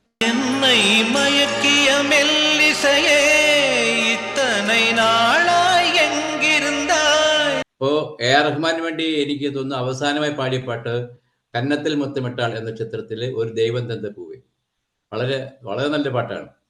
അപ്പൊ അത് എനിക്ക് തോന്നുന്നു അതിന് ഗാനരചനയ്ക്കും സംഗീതത്തിന് നാഷണൽ അവാർഡ് കിട്ടി. പാടിയാലും അതൊന്നും കിട്ടിയിട്ടില്ല ആ പാട്ട്. അപ്പൊ അന്നത്തെ റെക്കോർഡിങ്ങിന് സാധാരണ AR റഹ്മാന്റെ റെക്കോർഡിങ്ങിലെ രാത്രിയാണ്, രാത്രി 12 മണി 1 മണിക്കാണ് റെക്കോർഡിങ്. അപ്പോൾ രാത്രി മകനെയും കൂട്ടിയാണ് സ്റ്റുഡിയോയിൽ പോയത്. AR റഹ്മാന്റെ സ്റ്റുഡിയോയിൽ പോയി 1 മണി 2 മണിക്ക് ആ പാട്ട് പാടിയിട്ട് ഇറങ്ങാൻ നേരത്ത് റഹ്മാൻ ചോദിച്ചു, ഒരു ഹിന്ദി പാട്ട് പാടാമെന്ന് ചോദിച്ചു. അപ്പൊ ഹിന്ദി നടക്കില്ല, എനിക്ക് ഉറക്കം, ഞാൻ വീട്ടിൽ പോകണം എന്ന് പറഞ്ഞു. ഇന്നിപ്പോ പാടാൻ പറ്റില്ല എന്ന് പറഞ്ഞു. പിന്നെ മകൻ നിർബന്ധിച്ച്, അതല്ല 5-6 വരിയല്ലേ ഉള്ളൂ, അത് പാടിയിട്ട് വന്ന് നിർബന്ധിച്ചിട്ട് ഒരു ഹിന്ദി പാട്ട് പാടിയിട്ട് അദ്ദേഹം തിരിച്ച് വീട്ടിൽ പോന്നു. ഒരു 6 വർഷം കഴിഞ്ഞു, 2002 സംഭവം. 2008 അവരുടെ വയലിനിസ്റ്റ് രാമചന്ദ്രൻ റഹ്മാന്റെ കൂടെ വിളിച്ച് വിളിച്ചു, ഏട്ടാ ആ ഹിന്ദി പാട്ട് അസലായിട്ടുണ്ട് നിങ്ങൾ പാടിയിരിക്കുന്നത്. ഹിന്ദി പാട്ടാ? ഞാനെങ്ങനെ ഹിന്ദി പാട്ട് പാടിയിട്ടൊന്നുമില്ല, ചുമ്മാ വെറുതെ എന്തെങ്കിലും പറയാതെ, വേറെ ആരെങ്കിലും ആയിരിക്കും, എന്റെ ശബ്ദം പോലെ ആരെങ്കിലും ആയിരിക്കും, അല്ലാതെ ഞാൻ പാടിയിട്ടൊന്നുമില്ല എന്ന് പറഞ്ഞു. അപ്പോൾ വിളിച്ച് എൻ്റെ അടുത്ത് പറഞ്ഞ്, മനോഹർ ഇങ്ങനെ ഒരു ഒരു വയലിസ്റ്റ് രാമചന്ദ്രൻ വിളിച്ച് പറഞ്ഞല്ലോ, എന്താ ഇതിൻ്റെ കാര്യം? അപ്പോൾ ഞാൻ പറഞ്ഞു, മാഷെ അത് അന്ന് നമ്മൾ മറ്റേ ഒരു ദൈവം തന്നെ പോയി പാടിയപ്പോൾ അന്നൊരു ഹിന്ദി വരി പാടാൻ പറഞ്ഞില്ലേ, അതിനടുത്ത് പുള്ളി ആയെങ്കിൽ ഫിലിമിൽ ഉപയോഗിച്ചിട്ടുണ്ടാവും പറഞ്ഞു. അങ്ങനെ ഞാൻ സെർച്ച് ചെയ്ത് നോക്കിയപ്പോഴത്തേക്ക് അത എന്നൊരു ഫിലിം, ഹിന്ദി ഫിലിമിൽ പുള്ളി അൽക്കായ് യാഗ്നിക്കിനെയുള്ള വരികൾ ചേർത്തിട്ട് ഒരു ഡ്യുവറ്റാക്കി ആ ഫിലിമിൽ ഇട്ടു. മുച്ചേ മിലു ബഹാം ബഹാം അസാധ്യമായിട്ട് പാടിയിട്ടുണ്ട് അതിനകത്ത്. അൽക്കായ് യാഗ്നിക്കിന്റെ കൂടെയാണ് പാടിയിട്ടുള്ളത്. അത് 2002 അന്ന് ഉറക്കപ്പിടിച്ച് പാടിയിട്ടിട്ട് പോയ പാട്ടിനെ അദ്ദേഹം ഉപയോഗിച്ച് 2008 അതാത് സിനിമയിൽ ഉപയോഗിച്ചു. അങ്ങനെയാണ് ആ ഹിന്ദി പാട്ട്, ഒരു ഒറിജിനൽ ഹിന്ദി പാട്ട്. മുझे मिलो वहाँ वहाँ जहाँ पहले मिले. ഒരു 10-12 ഹിന്ദി പാട്ടുണ്ട്. അതൊക്കെ മിക്കവാറെല്ലാം ഈ വഴിമാറ്റ ചിത്രങ്ങൾ, ഡബിങ്ങിൽ പടങ്ങളിൽ വന്ന പാട്ടാണ്. ഇളയരാജയുടെയും തെലുങ്കിൻ്റെ ഒക്കെ പല ഹിന്ദി ചിത്രങ്ങളുടെ വഴിമാറ്റം നടത്തിയപ്പോൾ ആ പാട്ട് പാടാനായിട്ട് അദ്ദേഹത്തെ വിളിച്ച് പാടിയിട്ടുണ്ട്. പക്ഷേ ഒറിജിനൽ ഹിന്ദി ചിത്രം പാടിയത് ഇതാണ്, അത എന്ന ചിത്രത്തിൽ. അതിൻ്റെ റെക്കോർഡിങ് നടന്നത് ഇതുപോലെ 6 വർഷം മുമ്പ് 2002 തമിഴ് പാട്ട് പാടിയുടെ കൂട്ടത്തിൽ 6 വരി പാടി ഇട്ടിട്ട് പോയതാണ്. അപ്പം അങ്ങനെ പിന്നെ ഒരു സംസ്കൃതം പാട്ട്, ഒരു തുളു, അതൊക്കെ പാടി അന്ന് പിന്നെ വെളിയെ വന്നിട്ടില്ല ആ 2 പാട്ടുകൾ. അങ്ങനെ തമിഴ്, മലയാളം, തെലുങ്ക്, കന്നഡ, ഹിന്ദി, സംസ്കൃതം, തുളു, ഇത്രയും ഭാഷകളിലൊക്കെ പാടിയിട്ടുണ്ടെന്ന് പറയും. സംസ്കൃതത്തിൽ തുളുവിലെ പാട്ട് നമ്മൾ കേട്ടിട്ടില്ല, ബാക്കിയൊക്കെ നമുക്ക് കേട്ടിട്ടുണ്ട്. അതാണ്. അപ്പോൾ ഇത്രയും വലിയ സംഭാവനകൾ നൽകി കുറേ അവാർഡുകളൊക്കെ കിട്ടി. അവാർഡുകളൊന്നും വലിയ കാര്യം, ആളുകളെ അവാർഡാണ് ഏറ്റവും വലിയ പ്രധാനത എപ്പോഴും അദ്ദേഹം പറയും. ഓരോ അവാർഡിനെ കുറിച്ച് പറയുമ്പോൾ നമ്മൾ അതിനെക്കുറിച്ച് നോക്കണ്ട, നല്ല പാട്ടുകൾ കിട്ടുന്ന നോക്കുക, അത് ആളുകൾ ആസ്വദിക്കുന്ന നോക്കുക, അത് മാത്രമാണ് നമുക്ക് വേണ്ടത് എന്ന് പറയും. ഒരു ഡൗൺ ടു എർത്ത് പേഴ്സണാണ്, ഡൗൺ ടു എർത്ത് പേഴ്സൺ. കാരണം ഞാനിവിടെ 97 എൻ്റെ കൂടെ 6 ദിവസം താമസിക്കുമ്പോൾ, പിന്നെ വരുമ്പോൾ ഞാൻ തന്നെ എൻ്റെ കൂടെ തന്നെ താമസിക്കാം. രാവിലെ കാപ്പി കൂടി കഴിഞ്ഞിട്ട് കട്ടിലുണ്ട്, ചെറിയ മുറിയാണ്. എന്നിട്ട് തറയിൽ മൊസൈക്കാണ്, തറയിലെടുത്തിട്ട് ഇങ്ങനെ കൊടുങ്കൈ കുത്തി കിടക്കും. അവിടെ കിടന്ന് 1 മണിക്കൂർ ഉറങ്ങും. കട്ടിൽ കിടക്കില്ല, തറയിൽ കിടന്ന് തണുപ്പ് കൊണ്ട് അവിടെ കിടക്കും. അങ്ങനെയൊക്കെ നമുക്ക് ഒരിക്കലും സങ്കല്പിക്കാൻ പറ്റും അങ്ങനെ ഒരാളിന്. അതുപോലെ എവിടെ പോയാലും എന്നെ കൂടെ കൊണ്ടുപോകുമ്പം എൻ്റെ ഫ്രണ്ടാണെന്ന് പറഞ്ഞിട്ട് പുള്ളി നമുക്ക് ഒരു കസേരയൊക്കെ വാങ്ങി തന്നിരുത്തിയിട്ട് അദ്ദേഹം മറ്റു കാര്യങ്ങൾ പോയി. അപ്പം ആ ഒരു എപ്പോഴും കരുതൽ എപ്പോഴും ഉണ്ടായിരുന്നു. അതുപോലെ ആളുകളെ ഒരുപാട് പേര് അദ്ദേഹം സഹായിച്ചിട്ടുണ്ട്. അതിന് പല ആൾക്കാർക്ക് അറിയില്ല. കാരണം അദ്ദേഹം സഹായിക്കുന്ന ഒരിക്കലും ഒരാളിനോട് പറഞ്ഞുകൊണ്ടോ അങ്ങനെ ചെയ്യില്ല. അപ്പം ഈ കൊറോണ സമയത്ത് തന്നെ ആ കോഴിക്കോടുള്ള ചില കലാകാരന്മാർക്കൊക്കെ ബുദ്ധിമുട്ടുണ്ടായപ്പോഴത്തേക്ക് അദ്ദേഹം റെക്കോർഡിങ്ങിൻ്റെ പൈസ, ഈ റെക്കോർഡിങ് പാട്ടുകൾ വരുമ്പോഴത്തേക്ക് റെക്കോർഡിങ് സുന്ദറുണ്ട്, അതേ ഒരു കൂട്ടുകാരനെ പോലെയാണ്. സുന്ദര ആ പൈസ അവർക്ക് കൊടുത്തേക്ക് അവർക്ക് ബുദ്ധിമുട്ടുള്ളതാണ്. അങ്ങനെയൊക്കെ ഉള്ള സഹായങ്ങളൊക്കെ ചെയ്യും. അതാരും പറയില്ല, ആരും അറിയില്ല. ഞങ്ങൾക്ക് ഉണ്ടെങ്കിൽ മാത്രമേ സുന്ദരനും അറിയാൻ കൊടുക്കണമെങ്കിൽ. അതുപോലുള്ള പല ആൾക്കാരും പേരെടുത്ത് പറയുന്നില്ല, പല ആൾക്കാരെ അദ്ദേഹം സാമ്പത്തികമായിട്ട് ഒരുപാട് സഹായിച്ചുകൊണ്ടിരിക്കുന്ന ഇങ്ങനെയുള്ള വളരെ കഷ്ടപ്പെടുന്ന ആൾക്കാർ, അല്ലാതെ അല്ല. അപ്പം അങ്ങനെ ഒരു വലിയൊരു മനുഷ്യനായിരുന്നു. ഇത്ര വളരെ. പക്ഷേ എനിക്കൊരു വളരെ അത്ഭുതമായിട്ട് തോന്നിയിട്ടുള്ളത്, ഇപ്പോൾ തിരുവനന്തപുരത്ത് വരുമ്പോൾ ഒരുപാട് സിനിമാക്കാരുണ്ട്. അവിടെയൊക്കെ ഒരു ഒറ്റ ആളിനെ വിളിക്കുന്ന സാധാരണക്കാരാണ്. സിമന്റ് ഇവിടെ കൊല്ലത്ത് ഒരു സിമന്റ് കടയിൽ ഭാരം ചൂക്കുന്ന ഒരു സുരേഷ് തൊഴിലാളിയുണ്ട്. ഭയങ്കര ഇഷ്ടമാണ് സുരേഷിനെ അങ്ങനെയല്ല. അപ്പോൾ സുരേഷിനെ വിളിക്കും. ഇവിടെ വെള്ളായണിയിൽ ആട്ടോ ഓടിക്കുന്ന ഒരു അജിത്തുണ്ട്, അജിത്തിനെ വിളിക്കും. പിന്നെ പാലക്കാട് ഒലോക്കോട് റെയിൽവേ സ്റ്റേഷൻ അടുത്ത് ഒരു പോസ്റ്റ്മാൻ ഉണ്ടായിരുന്നു, ഒരു കൃഷ്ണസ്വാമി. വളരെ നല്ലൊരു മനുഷ്യനാണ്, നല്ല കൈയക്ഷവും. അദ്ദേഹത്തെ പരിചയപ്പെട്ടാണ്. കൃഷ്ണസ്വാമിയെ കുറിച്ച് എപ്പോഴും കാര്യത്തിലാണ്. കൃഷ്ണസ്വാമി വിളിക്കും, കൃഷ്ണസ്വാമി അങ്ങോട്ട് വിളിക്കും. ഇങ്ങനെ ആൾക്കാരെ വിളിക്കണത്. അല്ലാതെ എത്രയോ അടുപ്പമുള്ള ആൾക്കാരുണ്ട്, അവരാരെയും വിളിക്കില്ല. അവർക്ക് എന്തെങ്കിലും ആവശ്യമുണ്ടെങ്കിൽ അവർ അങ്ങോട്ട് വിളിച്ചോളാം, അത്രയേ ഉള്ളൂ. അപ്പം ഇങ്ങനെയുള്ള സാധാരണക്കാരായ ആളുകളാണ് അദ്ദേഹത്തിൻ്റെ ആരാധകർ. ഈ സുരേഷ്, അജിത്ത്, പിന്നെ ഈ കൃഷ്ണസ്വാമി, ഒരുപാട് അങ്ങനെയുള്ള പാവപ്പെട്ട ആൾക്കാരുണ്ട്. അവരെല്ലാം വളരെ ഇഷ്ടമാണ് അവരുടെ കാര്യങ്ങൾ കേൾക്കാനും സംസാരിക്കാൻ. ഈ കൃഷ്ണസ്വാമിയൊക്കെ റെഗുലറായിട്ട് വിളിക്കുമായിരുന്നു. അദ്ദേഹം ഈ അടുത്ത കാലത്ത് സെപ്റ്റംബറിൽ അദ്ദേഹം നമ്മളെ വിട്ടുപോയി. കഴിഞ്ഞ സെപ്റ്റംബറിൽ പാലക്കാട് ഞാൻ അദ്ദേഹം വീട്ടിൽ പോയിരുന്നു. അപ്പോൾ എൻ്റെ അടുത്ത് പറയും, മനോഹര നിങ്ങളവിടെ പോയി ആ വീട് ഒന്ന് കാണും, അവരൊക്കെ ആശ്വസിപ്പിക്കണം, അത് നമ്മുടെ ഒരാവശ്യമാണ്. പുള്ളിക്ക് യാത്ര ചെയ്യാൻ പറ്റാത്ത കണ്ടീഷനായിട്ട്. അപ്പോൾ അങ്ങനെയൊക്കെ ഉള്ള വളരെ ഒരു വിശാല ഹൃദയവും സ്നേഹവും എല്ലാവരോടും കരുതലും കരുണയും ഒക്കെ ഉള്ളൊരു വ്യക്തിത്വമായിരുന്നു. ഇതൊന്നും പല ആൾക്കും അറിയില്ല. ഈ അദ്ദേഹം വെട്ടിത്തുറന്ന് പറയുന്നുള്ളതുകൊണ്ട് എല്ലാവരും പറയും അയാൾ അഹങ്കാരിയാണ്, ഒരു ഒറ്റയാനാണ്, വാടുക്കാൻ വലിയ ബുദ്ധിമുട്ടാണ്. അങ്ങനെയില്ല. അത് നമ്മൾ ഈ കരിക്കൻ്റെ തൊണ്ട് പോലെയാണ്, അത് മാറ്റിക്കഴിഞ്ഞാൽ വളരെ ഇളനീര് പോലെയാണ് ആ ഹൃദയം. അപ്പൊ ഇതാണ് ഒരു ജയചന്ദ്രൻ എന്ന് പറയുന്ന ഒരു വ്യക്തി, ഒരു ഗായകൻ. എൻ്റെ അനുഭവം അതാണ്. ഒരുപാട് സംഭവങ്ങൾ, കാര്യങ്ങൾ പറയാനുണ്ട്. പക്ഷേ നമുക്ക് ആകത്തുക പറയുമ്പോൾ ഇത്രയാണ് അദ്ദേഹത്തെക്കുറിച്ച് നമുക്ക് ഓർമ്മിക്കാനുള്ളത്. ഒരു കാലത്ത് നമുക്ക് മറക്കാൻ പറ്റില്ല. കാരണം എൻ്റെ ദിവസം ഇത്രയെങ്കിലും പ്രാവശ്യം ഇങ്ങനെ വിളിച്ച് സംസാരിച്ചുകൊണ്ടിരുന്ന എപ്പോഴും മനസ്സിനകത്ത് ആ പ്രസൻസ് ഉണ്ട്. ആ പ്രസൻസ് അതാണ്. അല്ലേ പറ്റ് അടുക്കാൻ പറ്റിയത് എൻ്റെ ഭാഗ്യം. അതാണ് എനിക്ക് പറയാനുള്ളത്. ഒരിക്കലും ആ കുടുംബത്തെ മറക്കാൻ പറ്റില്ല. ആ കുടുംബവും അവർ പൂർണ്ണമായ സ്വാതന്ത്ര്യം നമുക്ക് അദ്ദേഹത്തിന് തന്നിരുന്നു. എപ്പോഴും അദ്ദേഹത്തിന് സംസാരിക്കാനും അദ്ദേഹത്തെ വിളിച്ചുകൊണ്ട് പോകാൻ എല്ലാത്തിനും പൂർണ്ണ സ്വാതന്ത്ര്യം അവിടുത്തെ കുടുംബം തന്നിരുന്നു. ആ കുടുംബത്തിൽ അദ്ദേഹത്തിൻ്റെ ഭാര്യ ശ്രീമതി ലളിത, മകൾ ലക്ഷ്മി, മകൻ ദിനനാഥ്, അവരെല്ലാം നമ്മളുമായിട്ട് വളരെ നല്ല സൗഹൃദത്തിലാണ്. എന്ത് കാര്യം ഉണ്ടെങ്കിലും അങ്ങോട്ടും ഇങ്ങനെ പറയാവുന്ന ഒരു കുടുംബത്തിലെ ഇളയത് മൊത്തം പോലുള്ള ബന്ധമാണ് ഇപ്പോഴും അവരുമായിട്ടുള്ളത്. അന്നും അങ്ങനെ തന്നെ, ഇപ്പോഴും അങ്ങനെ തന്നെ. VKP സാർ ജയചന്ദ്രൻ അദ്ദേഹത്തിന്റെ ജയേട്ടന്റെ വലിയൊരു ആരാധകനാണ്. എപ്പോഴും ഇങ്ങനെ ഞാൻ പരിചയമുള്ള സമയത്ത് ഓക്കെ, എങ്ങനെയാ അദ്ദേഹമായിട്ട് എങ്ങനെയാണ് ബന്ധം വന്നത്? ജയചന്ദ്രൻ എന്ന് പറയുന്ന സൂര്യന്റെ ചുറ്റും കറങ്ങുന്ന ഗ്രഹങ്ങളാണ് ഞങ്ങളെല്ലാം. അപ്പൊ ആ ഗ്രഹങ്ങൾക്കെല്ലാം പരസ്പരം അറിയാം. എനിക്ക് അദ്ദേഹം മുഖാന്തരം ഒരുപാട് ആൾക്കാരെ മാഷിനെ പോലെ തന്നെ അടുപ്പുണ്ടായി. പാട്ടുകാരൻ വേണുഗോപാൽ, കൃഷ്ണചന്ദ്രൻ, അതുപോലെ Bijibal, M Jayachandran, Santhosh Sharma, Harinarayanan, VKP, Balendra Menon, Devaraya master, Johnson, Raveendran master, ഇവരെല്ലാം വളരെ വളരെ അടുത്തറിയ ഒരു പരിപാടി അവസരം കിട്ടിയിട്ടുണ്ട് ബിക്കോസ് ഓഫ് പി ജയചന്ദ്രൻ. അപ്പൊ ഞങ്ങൾ തമ്മിൽ എപ്പോഴും ആ ഒരു ബൈൻഡിങ് ഉണ്ട്. അപ്പൊ VKP എന്തെങ്കിലും ഉണ്ടെങ്കിൽ ഉടനെ എന്നെ വിളിക്കും, സാറേ എന്താ അവിടെ പ്രശ്നം, ജേട്ടൻ എന്താ പ്രശ്നം, ജേട്ടൻ കുഴപ്പമില്ല, എനിക്ക് കുഴപ്പമൊന്നുമില്ല, നമുക്ക് ജേട്ടൻ കൊണ്ട് ഒരു പ്രോഗ്രാം ചെയ്യുള്ളൂ, അത് പറയാം എന്ന് പറയും. ചിലത് ഞങ്ങളെല്ലാം അദ്ദേഹത്തിന്റെ ആരാധകരാണ്. ജയരാജ് വാര്യര്, ഇവരൊക്കെ. ഗിരീഷ് പുത്തഞ്ചേരി വരെ അങ്ങനെ പരിചയപ്പെട്ടാണ്. ഗിരീഷ് പുത്തഞ്ചേരി മോഹൻലാലിന്റെ 25ാം വർഷം MG കോളേജിൽ ആഘോഷിക്കുമ്പോൾ ഗിരീഷ് പുത്തഞ്ചേരി കൂടെ ഉണ്ടായിരുന്നു. അപ്പൊ ഗിരീഷ് പുത്തഞ്ചേരി പരിചയപ്പെടുത്തി മാഷ്. ഇത് മനോഹരൻ, നിങ്ങൾ പോലെ മലയാളത്തിലെ പാട്ടിൽ അറിയാവുന്ന ഒരാളാണ്, എൻ്റെ സുഹൃത്താണ്, അദ്ദേഹത്തെ വീട്ടിൽ താമസിക്കുന്നത്. അപ്പൊ ഗിരീഷ് മനോരട്ട എന്തൊക്കെ വിചാരിച്ചു ഞങ്ങൾ കാര്യമൊക്കെ പറഞ്ഞു. പിന്നെ 5 വർഷം കഴിയുമ്പോൾ ഇവിടെ വെങ്ങാനൊരു ഗാനമേളയ്ക്ക്, രവീന്ദ്രൻ മാസ്റ്റർ തങ്ങളുടെ ഗാനമേളയ്ക്ക് മാഷ് പാടാനുണ്ടായിരുന്നു, മാധുരിയമ്മ പാടാനുണ്ട്. അപ്പൊ ഞാനും രവീന്ദ്രൻ മാഷും കൂടി എൻ്റെ കാറിൽ അങ്ങോട്ട് പോയി പാപ്പനംകോട് ഒരു ഹോട്ടലിൽ ചെന്നിട്ട് രവീന്ദ്രൻ മാസ്റ്ററേയും ഗിരീഷ് പുത്തഞ്ചേരി കണ്ടിട്ട് ഒന്നിച്ചാണ് അവിടെ ഞങ്ങൾ മൂവ് ചെയ്തത്.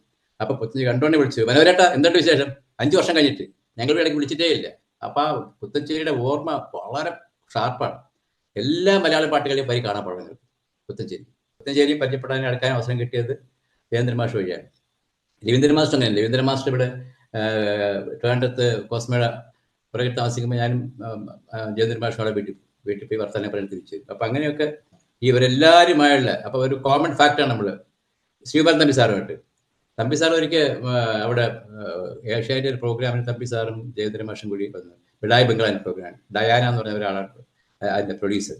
അപ്പൊ ഡയാനടുത്ത് ശ്രീകുമാരൻ തമ്പി സാർ പറഞ്ഞു, എല്ലാവർക്കും ലോക്കൽ ഗാർഡിയൻ കാണും, പക്ഷെ ജയനുള്ളത് ഒരു യൂണിവേഴ്സൽ ഗാർഡിയാണ്, നിങ്ങൾക്ക് എന്തെങ്കിലും സാധിക്കണമെങ്കിൽ നിങ്ങൾ മനോഹരനെ വിളിച്ചാൽ മതി. അപ്പോൾ അവർ പറഞ്ഞ ഞാൻ പുള്ളി മുഖാന്തരം തന്നെയാണ് ഇത് ശരിയാക്കി എടുത്തതെന്ന് പറഞ്ഞു. അവരെന്നെ വിളിച്ചാൽ അറേഞ്ച് ചെയ്തതെന്ന്. അപ്പൊ അങ്ങനെ ഈ തമ്പി സാറോട്ട് ഇന്നലെ ഈ അദ്ദേഹം എൻ്റെ വീട്ടിൽ തമ്പി സാർ 2 ദിവസം ഫുള്ളായിട്ടുണ്ടായിരുന്നു. ഞങ്ങൾ 2 പേരും ഉണ്ടായിരുന്നു. അപ്പൊ ഞങ്ങൾ ഇടയ്ക്കിടയ്ക്ക് സംസാരിക്കും. സാറിനും തീരെ പിന്നെ ഭയങ്കര വിഷമമായിരുന്നു. ഈ 2 ദിവസം ഞാൻ സാറിന് വീട്ടിൽ പോകുന്നില്ലല്ലേ മനോഹരം, ഞാൻ ഇത് എല്ലാം തീർത്തിട്ടേ പോകുന്നു. കാരണം ജയന്റെ കാര്യത്തിന് ഞാൻ ഫുള്ളായിട്ട് ഇല്ലെങ്കിൽ പിന്നെ ഞാൻ എന്തിനോട് നിൽക്കണം, ഞാൻ ഇത് കഴിഞ്ഞിട്ട് പോകുന്നു. അത്രയും ഒരു സ്നേഹബന്ധമാണ് തമ്പി സാറിന്. അപ്പൊ അതുകൊണ്ട് ഇങ്ങനെയുള്ള ഈ ആളുകളെല്ലാം പരിചയപ്പെടാനും അവരുമായിട്ടുള്ള ഒരു ഗാഠമായ ബന്ധം ഉണ്ടാക്കാനും പ്രധാന കാരണം ഈ സൂര്യൻ, ചന്ദ്രൻ എന്ന സൂര്യൻ തന്നെ. Thank you so much. Okay thank you.